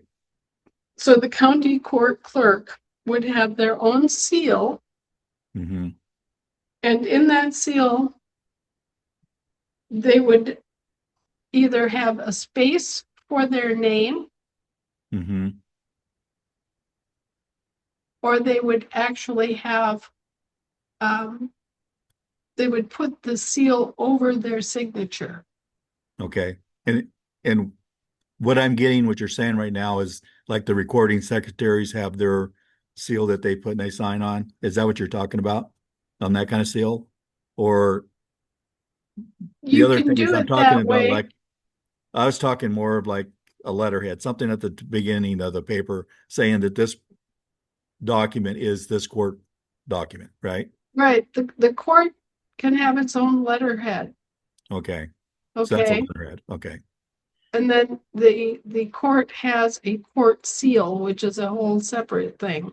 Right. Which is what you would put like on the bottom or something that they stamp it, sign it, like the judge will sign it or the justice would then sign it and seal it. Right. Right. Exactly. And Okay. it can be an ink seal, Mm-hmm. and it can also be an embossed seal. Okay. So is that something we choose or is it depending It's on what? determined by the jurisdiction that you're acting in. Okay. Yeah, well, I'm working right now on the soil jurisdiction and stuff. So, I'm trying to get those all done and our documents done so that we could start our court trainings and stuff, right? Right. I'm trying to get the paperwork straight and what we need to do. What the court clerk's doing, what their state, like when they receive documents, they're going to seal it and say, and then record them, right? Right. And then when you, like you said, once you have the jury and the jury comes up one, their document that they do is going to be sealed by them, which is going to get to the justice, and then he's going to stamp it and say, this is ordered, right? Right. The justice is going to have their own seal. Each Right. justice has their own seal. It's a court seal, right? Mhm. It is issued by the court, but Mhm. it is exercised by that Mhm. specific justice. Okay. So they have their own personal seal that they Okay. have to apply to the order. Okay. Do you have any examples of stuff like this that maybe you can do an article or something to let people know kind of a guideline of how we're supposed to create these seals or what they're supposed to look like? I'm not sure I would be clearing up a whole lot of misunderstanding at this point, but Yeah. Yeah. It's the deal is like we're working on it and we got, some letterheads that we've already created and stuff. And in the letterheads, like the logos on it, should they be enclosed or open? You know what I'm saying? Those are the kind of questions that we had, because our all courts of are really our open. all of our seals are open. Mm-hmm. All of our seals, if they're enclosed by anything at all, it's by a broken border, like a whole Yeah. row of stars, Right. and there's space between the stars, Mm-hmm. or dots or whatever. Okay. But we never enclose any of our seals, because when you enclose a seal in a sealed circle, it's saying that they're operating under delegated authority. Right. And The way I always said it is that they're working under limited authority or delegated. delegated is the best word. Yeah. Yep. Okay. All So, righty. we don't want to use any of the federal subcontractors' seals, Exactly. and we don't want to limit our own power. Okay. Well, I'm going to yield so other people can ask questions or whatever, but thank you very much. You gave me a lot of good information. Okie dokie. Wow, thank you so much, Rocky. Great conversation there. I have so many notes. All right, next up, we've got Brad on Virginia. Go ahead, Brad. And by the way, just checking in with you, Anna. It's a quarter past the hour. So for you, it's what, 6:15, I guess. or 6:14. So just letting you know where we're at. But go ahead, Brad, on Virginia. Thanks, Michelle. Happy New Year. Good evening, Anna. Glad to see you. Thank you. Glad to be here. Question for you on district courts. I know that's affected a lot of people across the country. Just any news on that? When you start seeing closing down, stuff like that. We just haven't seen any movement here in Virginia, and we just kind of were wondering. Yeah, well, their argument is that they need to continue to operate as district courts to serve their people. But there isn't any clear agreement yet on how they're going to identify their people in a positive way. And so we are at a kind of a gridlock at the moment. We want them out of our states of the union and back in the District of Columbia where they belong. Mm-hmm. And we don't want them misaddressed if they were municipal citizens when they're not. And this is kind of coming push to shove. They've done a lot of very illegal, immoral, and unlawful things here in this country. And we're trying to find the sweet spot where we can force them to do their corrections, right? Mm-hmm. Yep. And at the same time have them shut down so that they're not continuing to do any more harm or create any more trouble for the local people. And so a lot of this is having to be filtered through military channels, if you will, because at the end of the day, this is a military operation. This entire country has been illegally occupied for 160 years. And so the military is still very much involved in sorting this mess out and getting enforcement and getting a unified answer. Does that make sense? Yes, ma'am. And so it's not like they're commanding us. It's like they're the instrumentality in the middle that has to be employed to get an agreed upon settlement. Let's put it that way. Yep. So we've told the district courts in no uncertain terms they belong in the District of Columbia, not in any of the states of the Union, and that we expect them to return to the District of Columbia, and we expect them to cease and desist from misaddressing average Americans.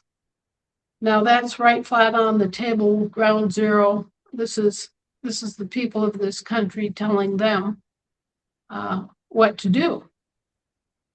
Now the military is kind of in the middle because they have legitimate use for district courts, right? Okay. Yep.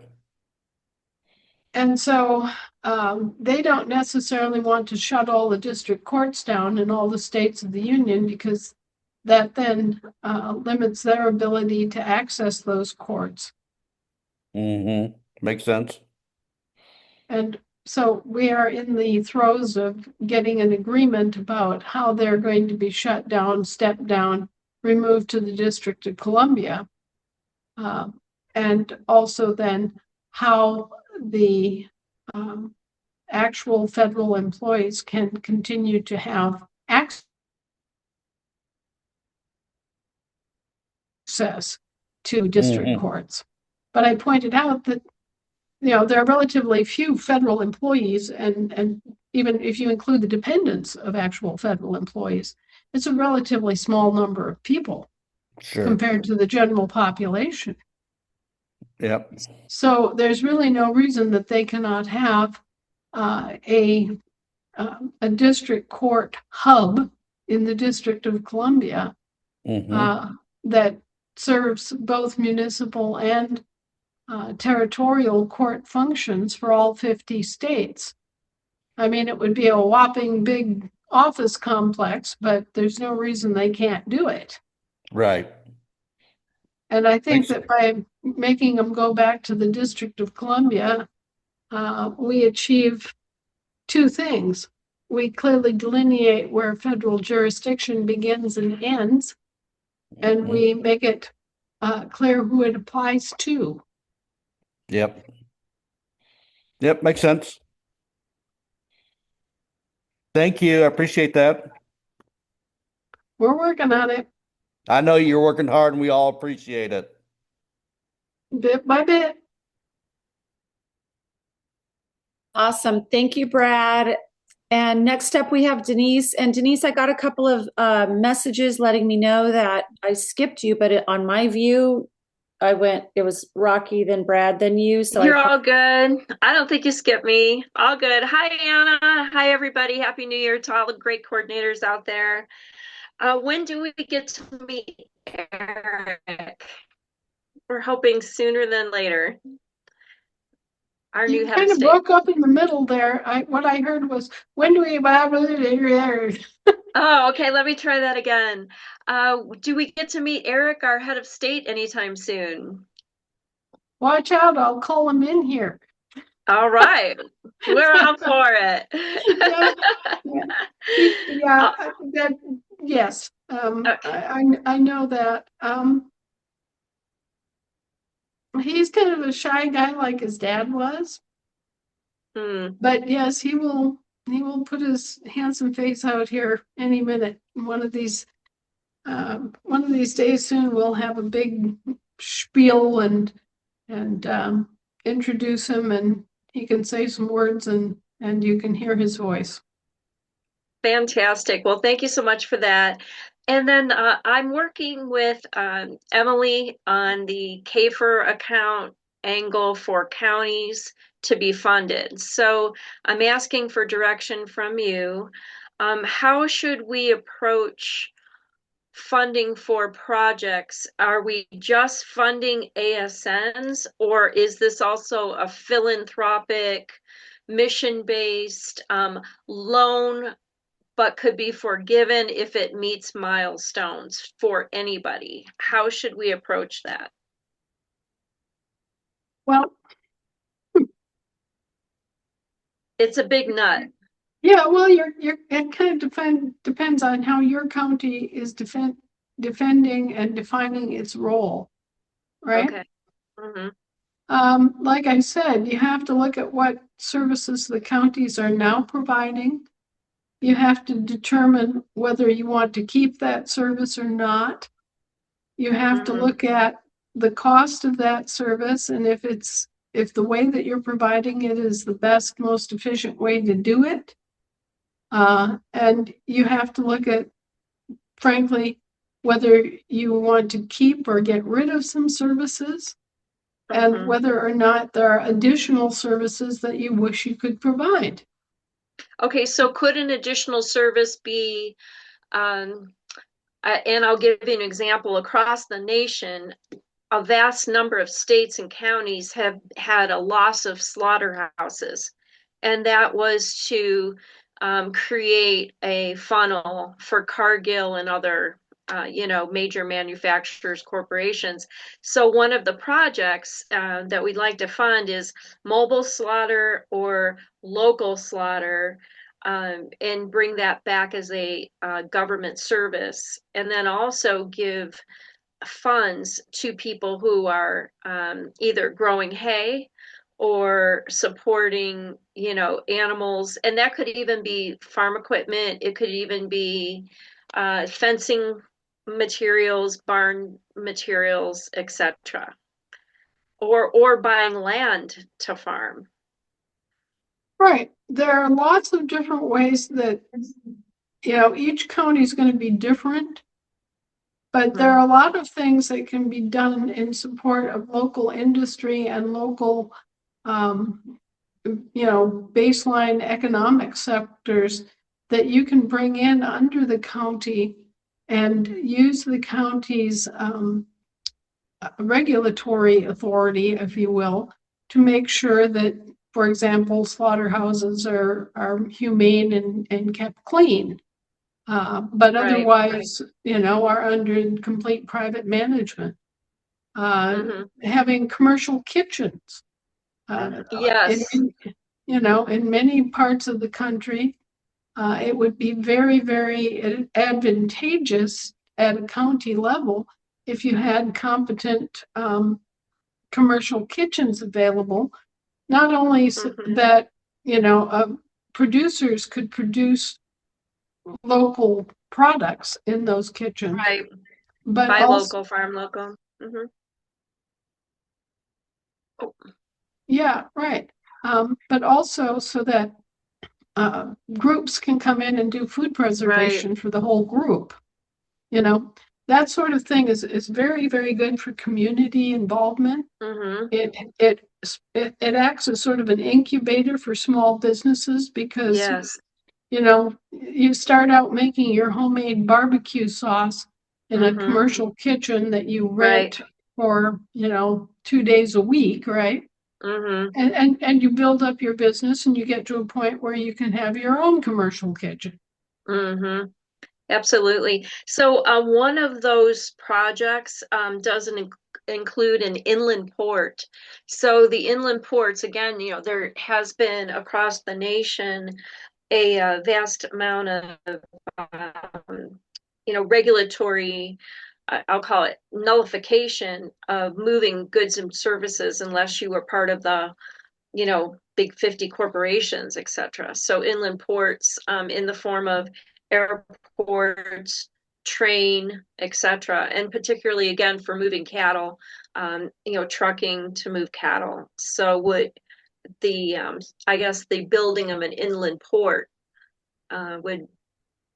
would that be like a project that you would consider a good one to fund for Well, a you would have county? to work. Yeah, well, you would have to work with the state on a project of that magnitude because it crosses jurisdictions. And, logically, the state would have reason to help fund that and help regulate it. But there's no reason why it couldn't be a project that is initiated and sponsored and put forward at the county level. And then you go to the state and you say, okay, well, this is an important project for our county, and here's why. And by the way, it would also benefit these 3 other surrounding counties. And so the 4 counties would like to promote this particular project. Well, then that gives the state to come back and go, well, we do have a regulatory responsibility to do this, this, and this, but we see the economic and social benefit of, building this new port facility and how, many different economic sectors and people would be benefited by this. And so we'll take it through the State of the Union process and get it into the budget. And so then you have state money and you have county money. And you can even work with the other counties that would benefit from it to get them to pitch in. And pretty soon you've got your facility. Well, gosh, Anna, thank you. You betcha. All right. Well, that gives us a good overall view of what we something to shoot for. So thank you, Anna. Thanks for everything. Thank you.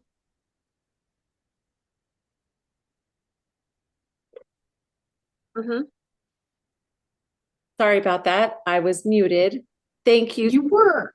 Denise, and thank you, Anna. All right, we just have a few more hands up. Are you good to go, Anna? Let's go. Let's do it. All right, we've got Annette on Marion. Go ahead, Annette. Hi, Anna. Hi, Michelle. I'm so glad to see you still smiling through everything. That is good news. Welcome to 2026. Let's hope this is the year that everything finally moves forward and we get to stand on our land and soil as the free men and women that we've all hoped to be. I want to thank Anna for bringing up the militia operation stuff. So may I ask, Anna, are we part of the COG? Or are we running the cog kind of thing? Or is that not exactly what you were talking about? The militia belongs to the state assembly. Okay, it's a creature of the assembly. It Yes. always has been. The militia is our national defense force and disaster preparedness force. Okay. Okay. Over the years, the federal government overreached itself and unlawfully converted our state assembly militias into quote unquote national guards, which they have then proceeded to use as cheaper mercenaries. Yes, I was aware of that one. Okay. Okay. Well, we have the opportunity to set up our own militia, our own assembly militia, quite apart from anything that they have done, and to operate that militia as a quote unquote well-regulated militia, acting for the benefit and defense and protection of our state and our people.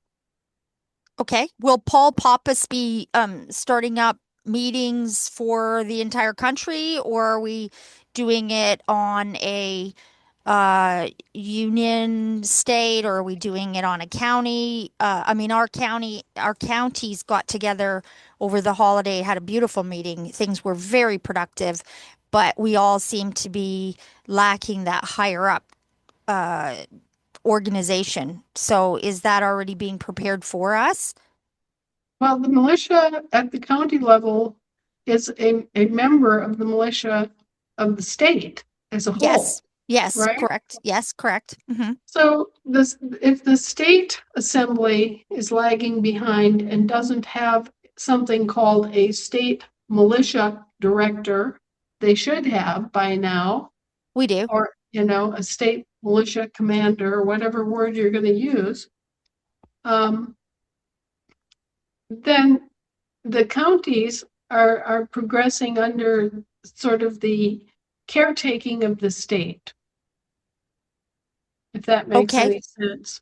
It does. That's not exactly, maybe I worded it incorrectly. So we do have a very well organized, strong militia on our state that are getting organized. What we're looking for is cooperation from the head ups on the Federation. And I thought it was Paul Pappas. And then how is that putting us in There's cooperation with all the other states so that we can harmoniously be ready to help each other when and or if something hits the fan?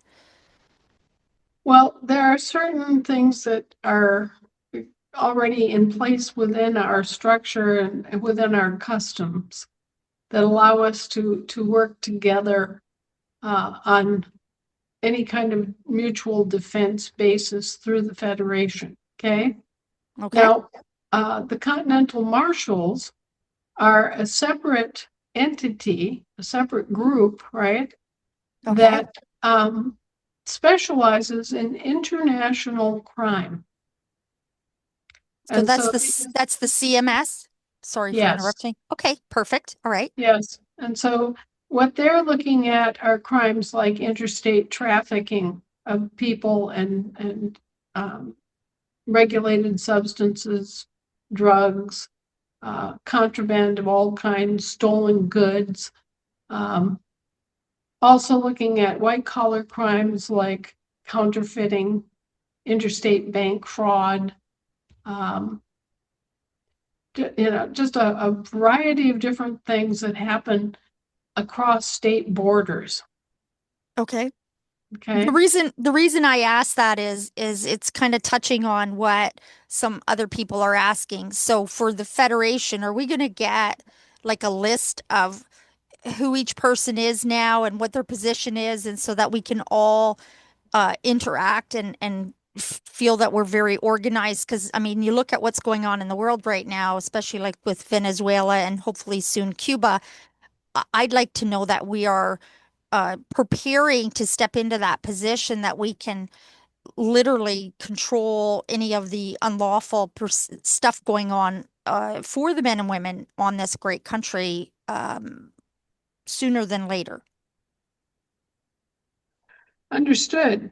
Well, we are planning to do a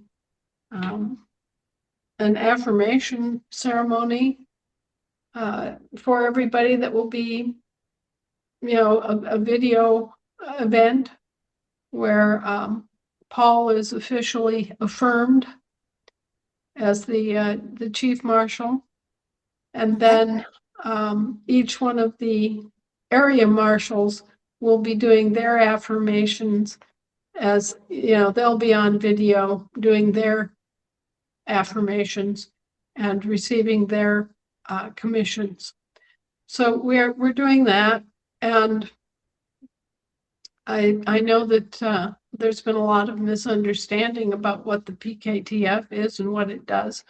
But the PKTF is forming those associations and networking all of those resources and meeting and greeting all these people so that we'll be able to bring together not only the militias and the National Guards and the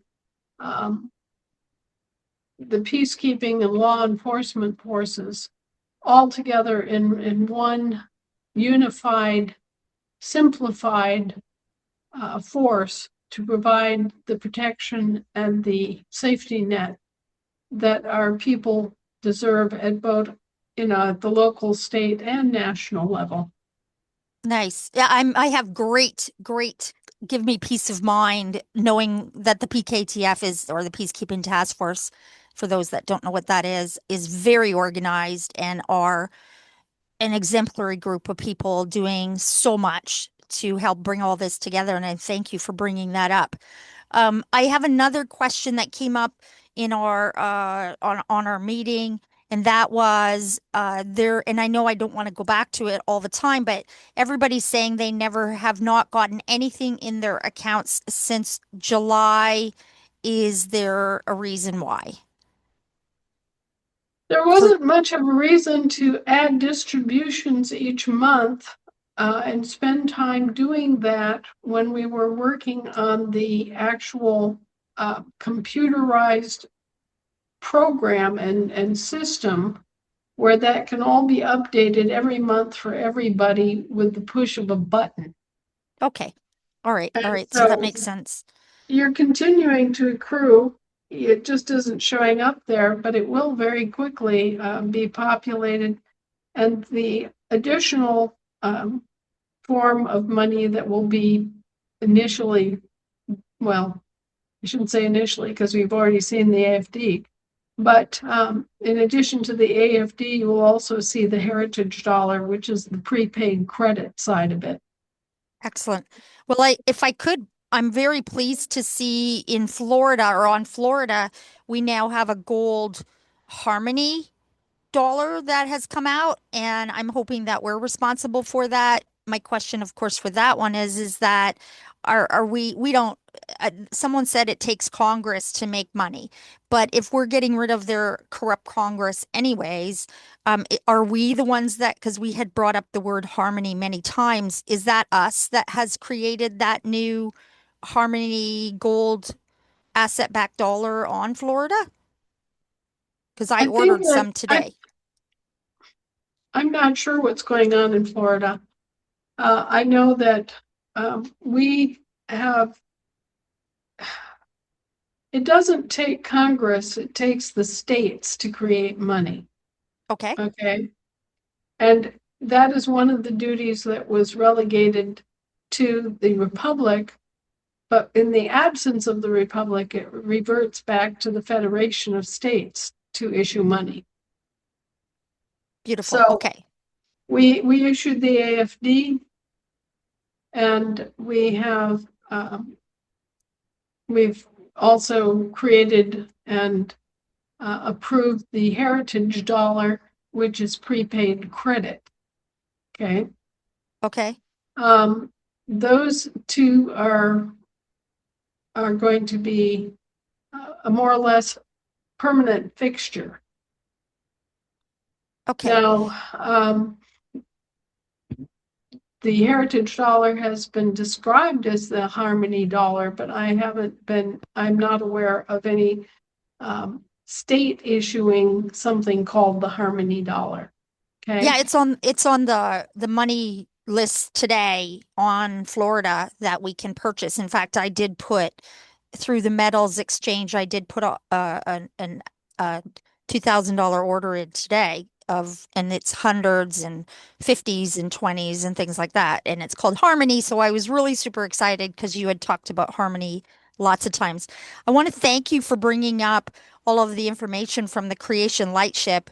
It's really good that we're bringing, or you're taking the time to bring in all of the frequency and ascension stuff into this so that everybody realizes it's not just all this stuff to drag us down. We got to get ourselves in a state of being helpful to others and bringing our frequencies up so that we're in a positive thing. And that's wonderful. And I appreciate that so much. I have one more question. I'll let you go. On a couple different states, on here, on our state, we have 5 counties that are now private owned Dun and Bradstreet corporations. And my question is, how did that happen? It can't happen. Our counties cannot be incorporated. Well, they If say they're- unincorporated, but they are Dun and Bradstreet still, but they're privately owned. No, it's not possible. Okay? Okay. Our counties are by definition unincorporated, public. They're not private. They're not owned privately. They cannot be owned privately. And anybody who tries to go in and claim our name and abuse our identity and impersonate us will be facing charges. Okay. So, All right. Anybody that's been going around trying to incorporate and use county names to create foreign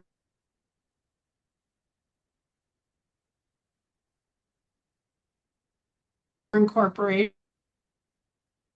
Okay. Well, I want to thank you for your time. And I know I throw some pretty heavy stuff at you, and so I appreciate your responses. And I want to Going wish be you caught guys up by the short hairs. I wish you guys a really great night. And thank you so much for trying to answer all those really complicated questions. Have a wonderful night. Good night. Thank you, Annette. Okay, we have one more before another hand went up. Are you okay for taking John Russell's question, Anna? Well, was he part of the initial 8? He was. John Russell was. Uh-huh. Okay, well, I committed to 8. Let's see if we can get through 8. right. Very quick, Anna.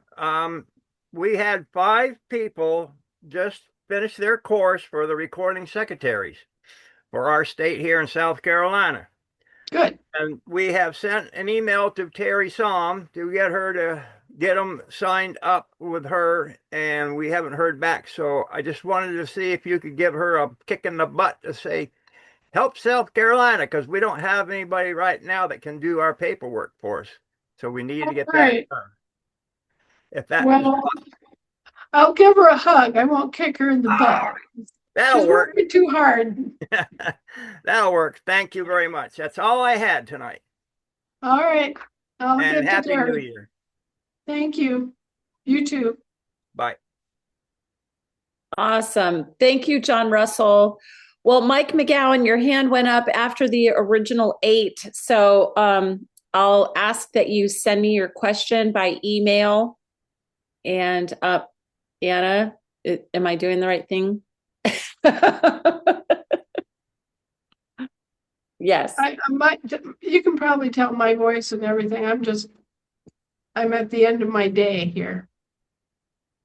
Yes. And it's been a long day. You've given us so much of your time and attention and great stuff tonight. Thank you for reminding us about the PKTF. We can't wait to all be invited to this great affirmation ceremony. So good. Boy, thank you for tonight, as always. Well, thank you guys. A lot of this stuff takes more organization than you can ever dream possible. It requires step-by-step organization that is more complex than you might imagine. And I thank you for all your patience and all your work and everybody's thought process and energy going into this. You are making a huge difference. simply the presence of 50 assemblies that are properly provenanced and standing on the land and soil of the states makes a huge difference in terms of our country's legal Uh-oh, you froze up, Anna. standing and lawful standing to everyone who considers themselves an American. I just wanted to close tonight. You're all probably aware that there have been some clashes lately with ICE, where basically some irresponsible, fear-driven reactions have resulted in one woman being shot to death in Minneapolis, Minnesota, of all places. And additional gunshot wounds that were inflicted by ICE officers in Oregon. So far as I know, no one died, but there were gunshot injuries in Oregon. And this whole business of trying to repatriate millions of illegal aliens is a very serious situation. It's serious for them. It's serious from the standpoint of the countries where they came from. And it's serious for all of us. And today, the woman that was shot and killed in Minneapolis yesterday, I believe, was obviously not an illegal immigrant herself, but she was present in an area during an ICE raid, and somehow or other she had been parked in her car, and the ICE officers accosted her and demanded that she get out of her car. And she basically reacted in fear, and somehow or other, one of the ICE officers was endangered by the movement of her car. And he shot her. And this is all being investigated and brought out, and there'll be more detail, but I have seen the footage of the incident, and it's apparent that she's trying to flee and he's trying to keep her there. And anyway, a lot of these terrible things that happen because of fear. And it's important for us to realize that it's fear on both sides of the badge. I'm sure that she was afraid and she was trying to get out of there and get away from the whole situation. I'm sure that she felt a certain amount of terror simply from seeing all of these uniformed police type officers in flak jackets with heavily armed and all of that. I'm sure that she was frightened and that she tried to escape from the area and just did it in the wrong way. I'm sure that they were frightened also. I'm sure those officers were frightened because they were facing unknown conditions, and a crowd was gathering, and they were facing, shouts and people taking movies, and I'm sure that they were frightened too. Okay, and fear is always our great enemy. Fear is always what seems to precipitate 9/10 of the terrible things that happen with law enforcement and bystanders. If you find yourself in a situation where there's some kind of SWAT team or ICE or any kind of raid type activity going on, and you're sitting in your car, somewhere in the area around something like this, as she was parked, the correct thing to do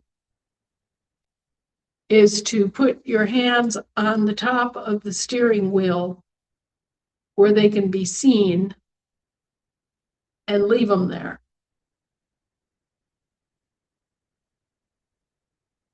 Don't try to drive away. Don't try to flee from the area, because then they will think that you're you're fleeing justice, right? They'll think that you're a illegal alien and they'll try to arrest you. If you just sit there in your car and keep your hands visible, whether they're on the steering wheel or up on the dashboard, but keep your hands visible so that the officers that are doing this are assured that you're not holding a gun. And don't try to drive away. They will eventually come around and knock on the window and ask you who the hell you are and what you're doing there. And you'll have to show them your driver's license or whatever other identification.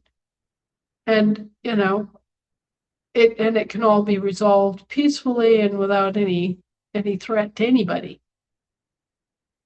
But that's not how that went yesterday.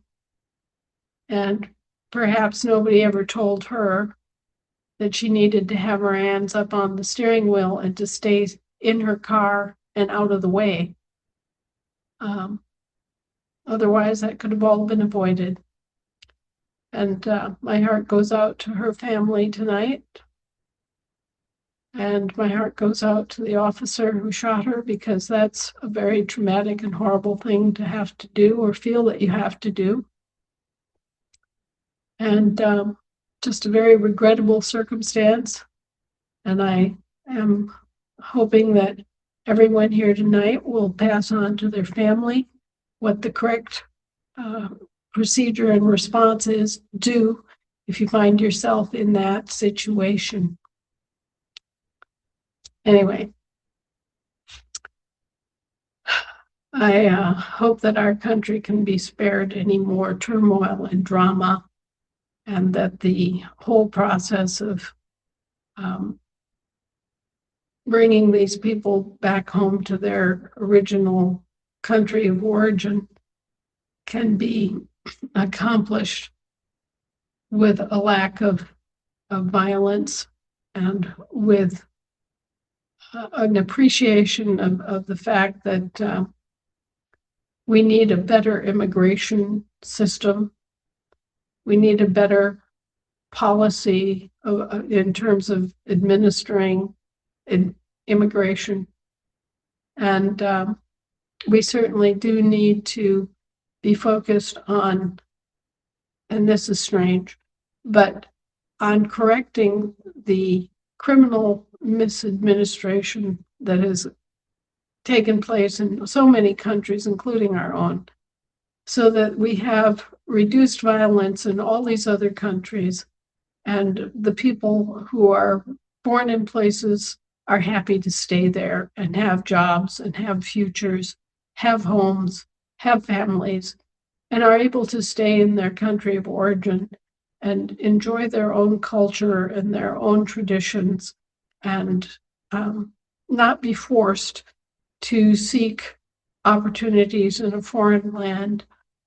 Many of our own relatives and ancestors came here under very adverse conditions.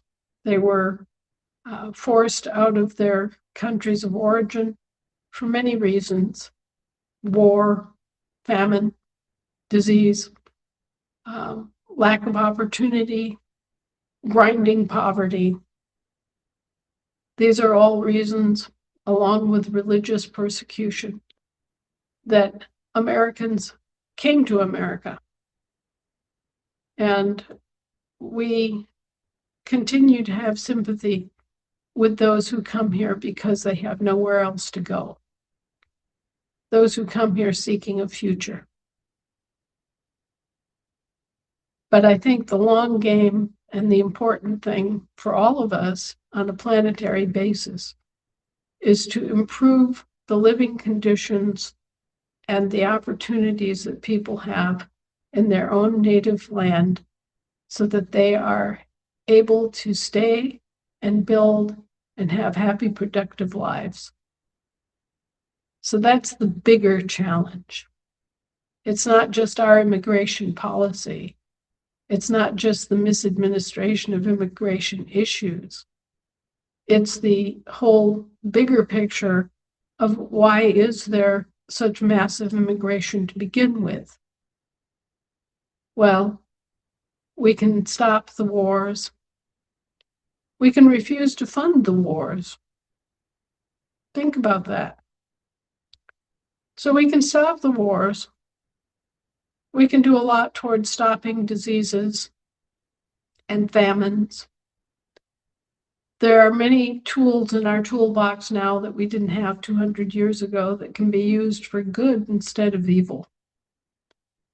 So making every country on earth a good place to live, a place that's at peace, a place that has opportunity, a place that you don't have to immigrate from, a place that you can call your home from the moment you're born and live there with opportunities and joy throughout a lifetime.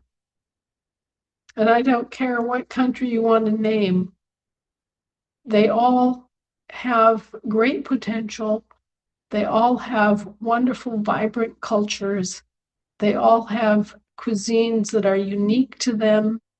They have languages. They have all sorts of riches that they have as part of their heritage that they lose when they become immigrants. And their children lose and their grandchildren lose. So I view immigration as a terrible necessity that some people don't have a choice. But the great challenge to all of us is to so improve our country and our entire world so that nobody ever has to immigrate,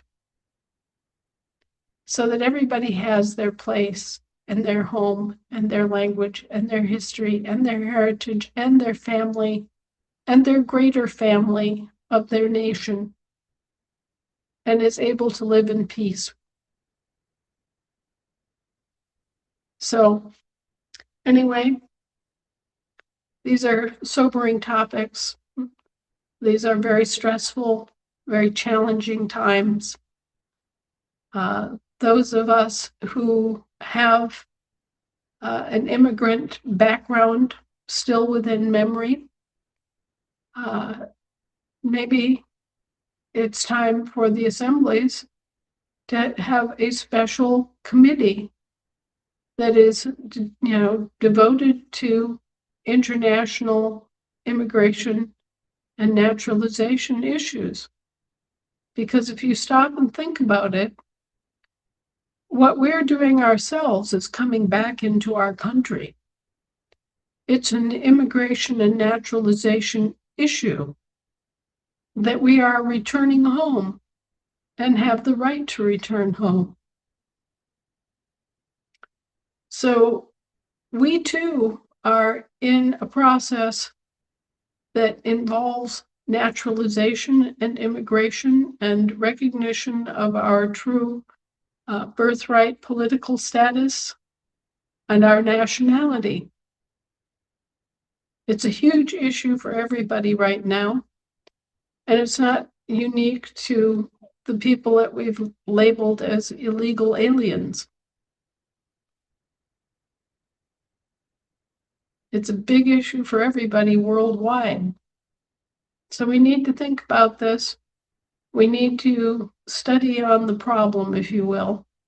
And there are people who are very close to this in that they are having members of their own families deported. There are those among us who are suffering, having spouses who have lived here as permanent U.S. citizens for 20, 30 years are being deported. So there's a lot of weird stuff going on. There's a lot of kind of desperate action happening simply because ICE and Homeland Security are overwhelmed by the sheer number of people who came here during the Biden years and during the Obama years. And now they're trying to deal with 25 million estimated people who are here that never came through any kind of naturalization process. 25 million.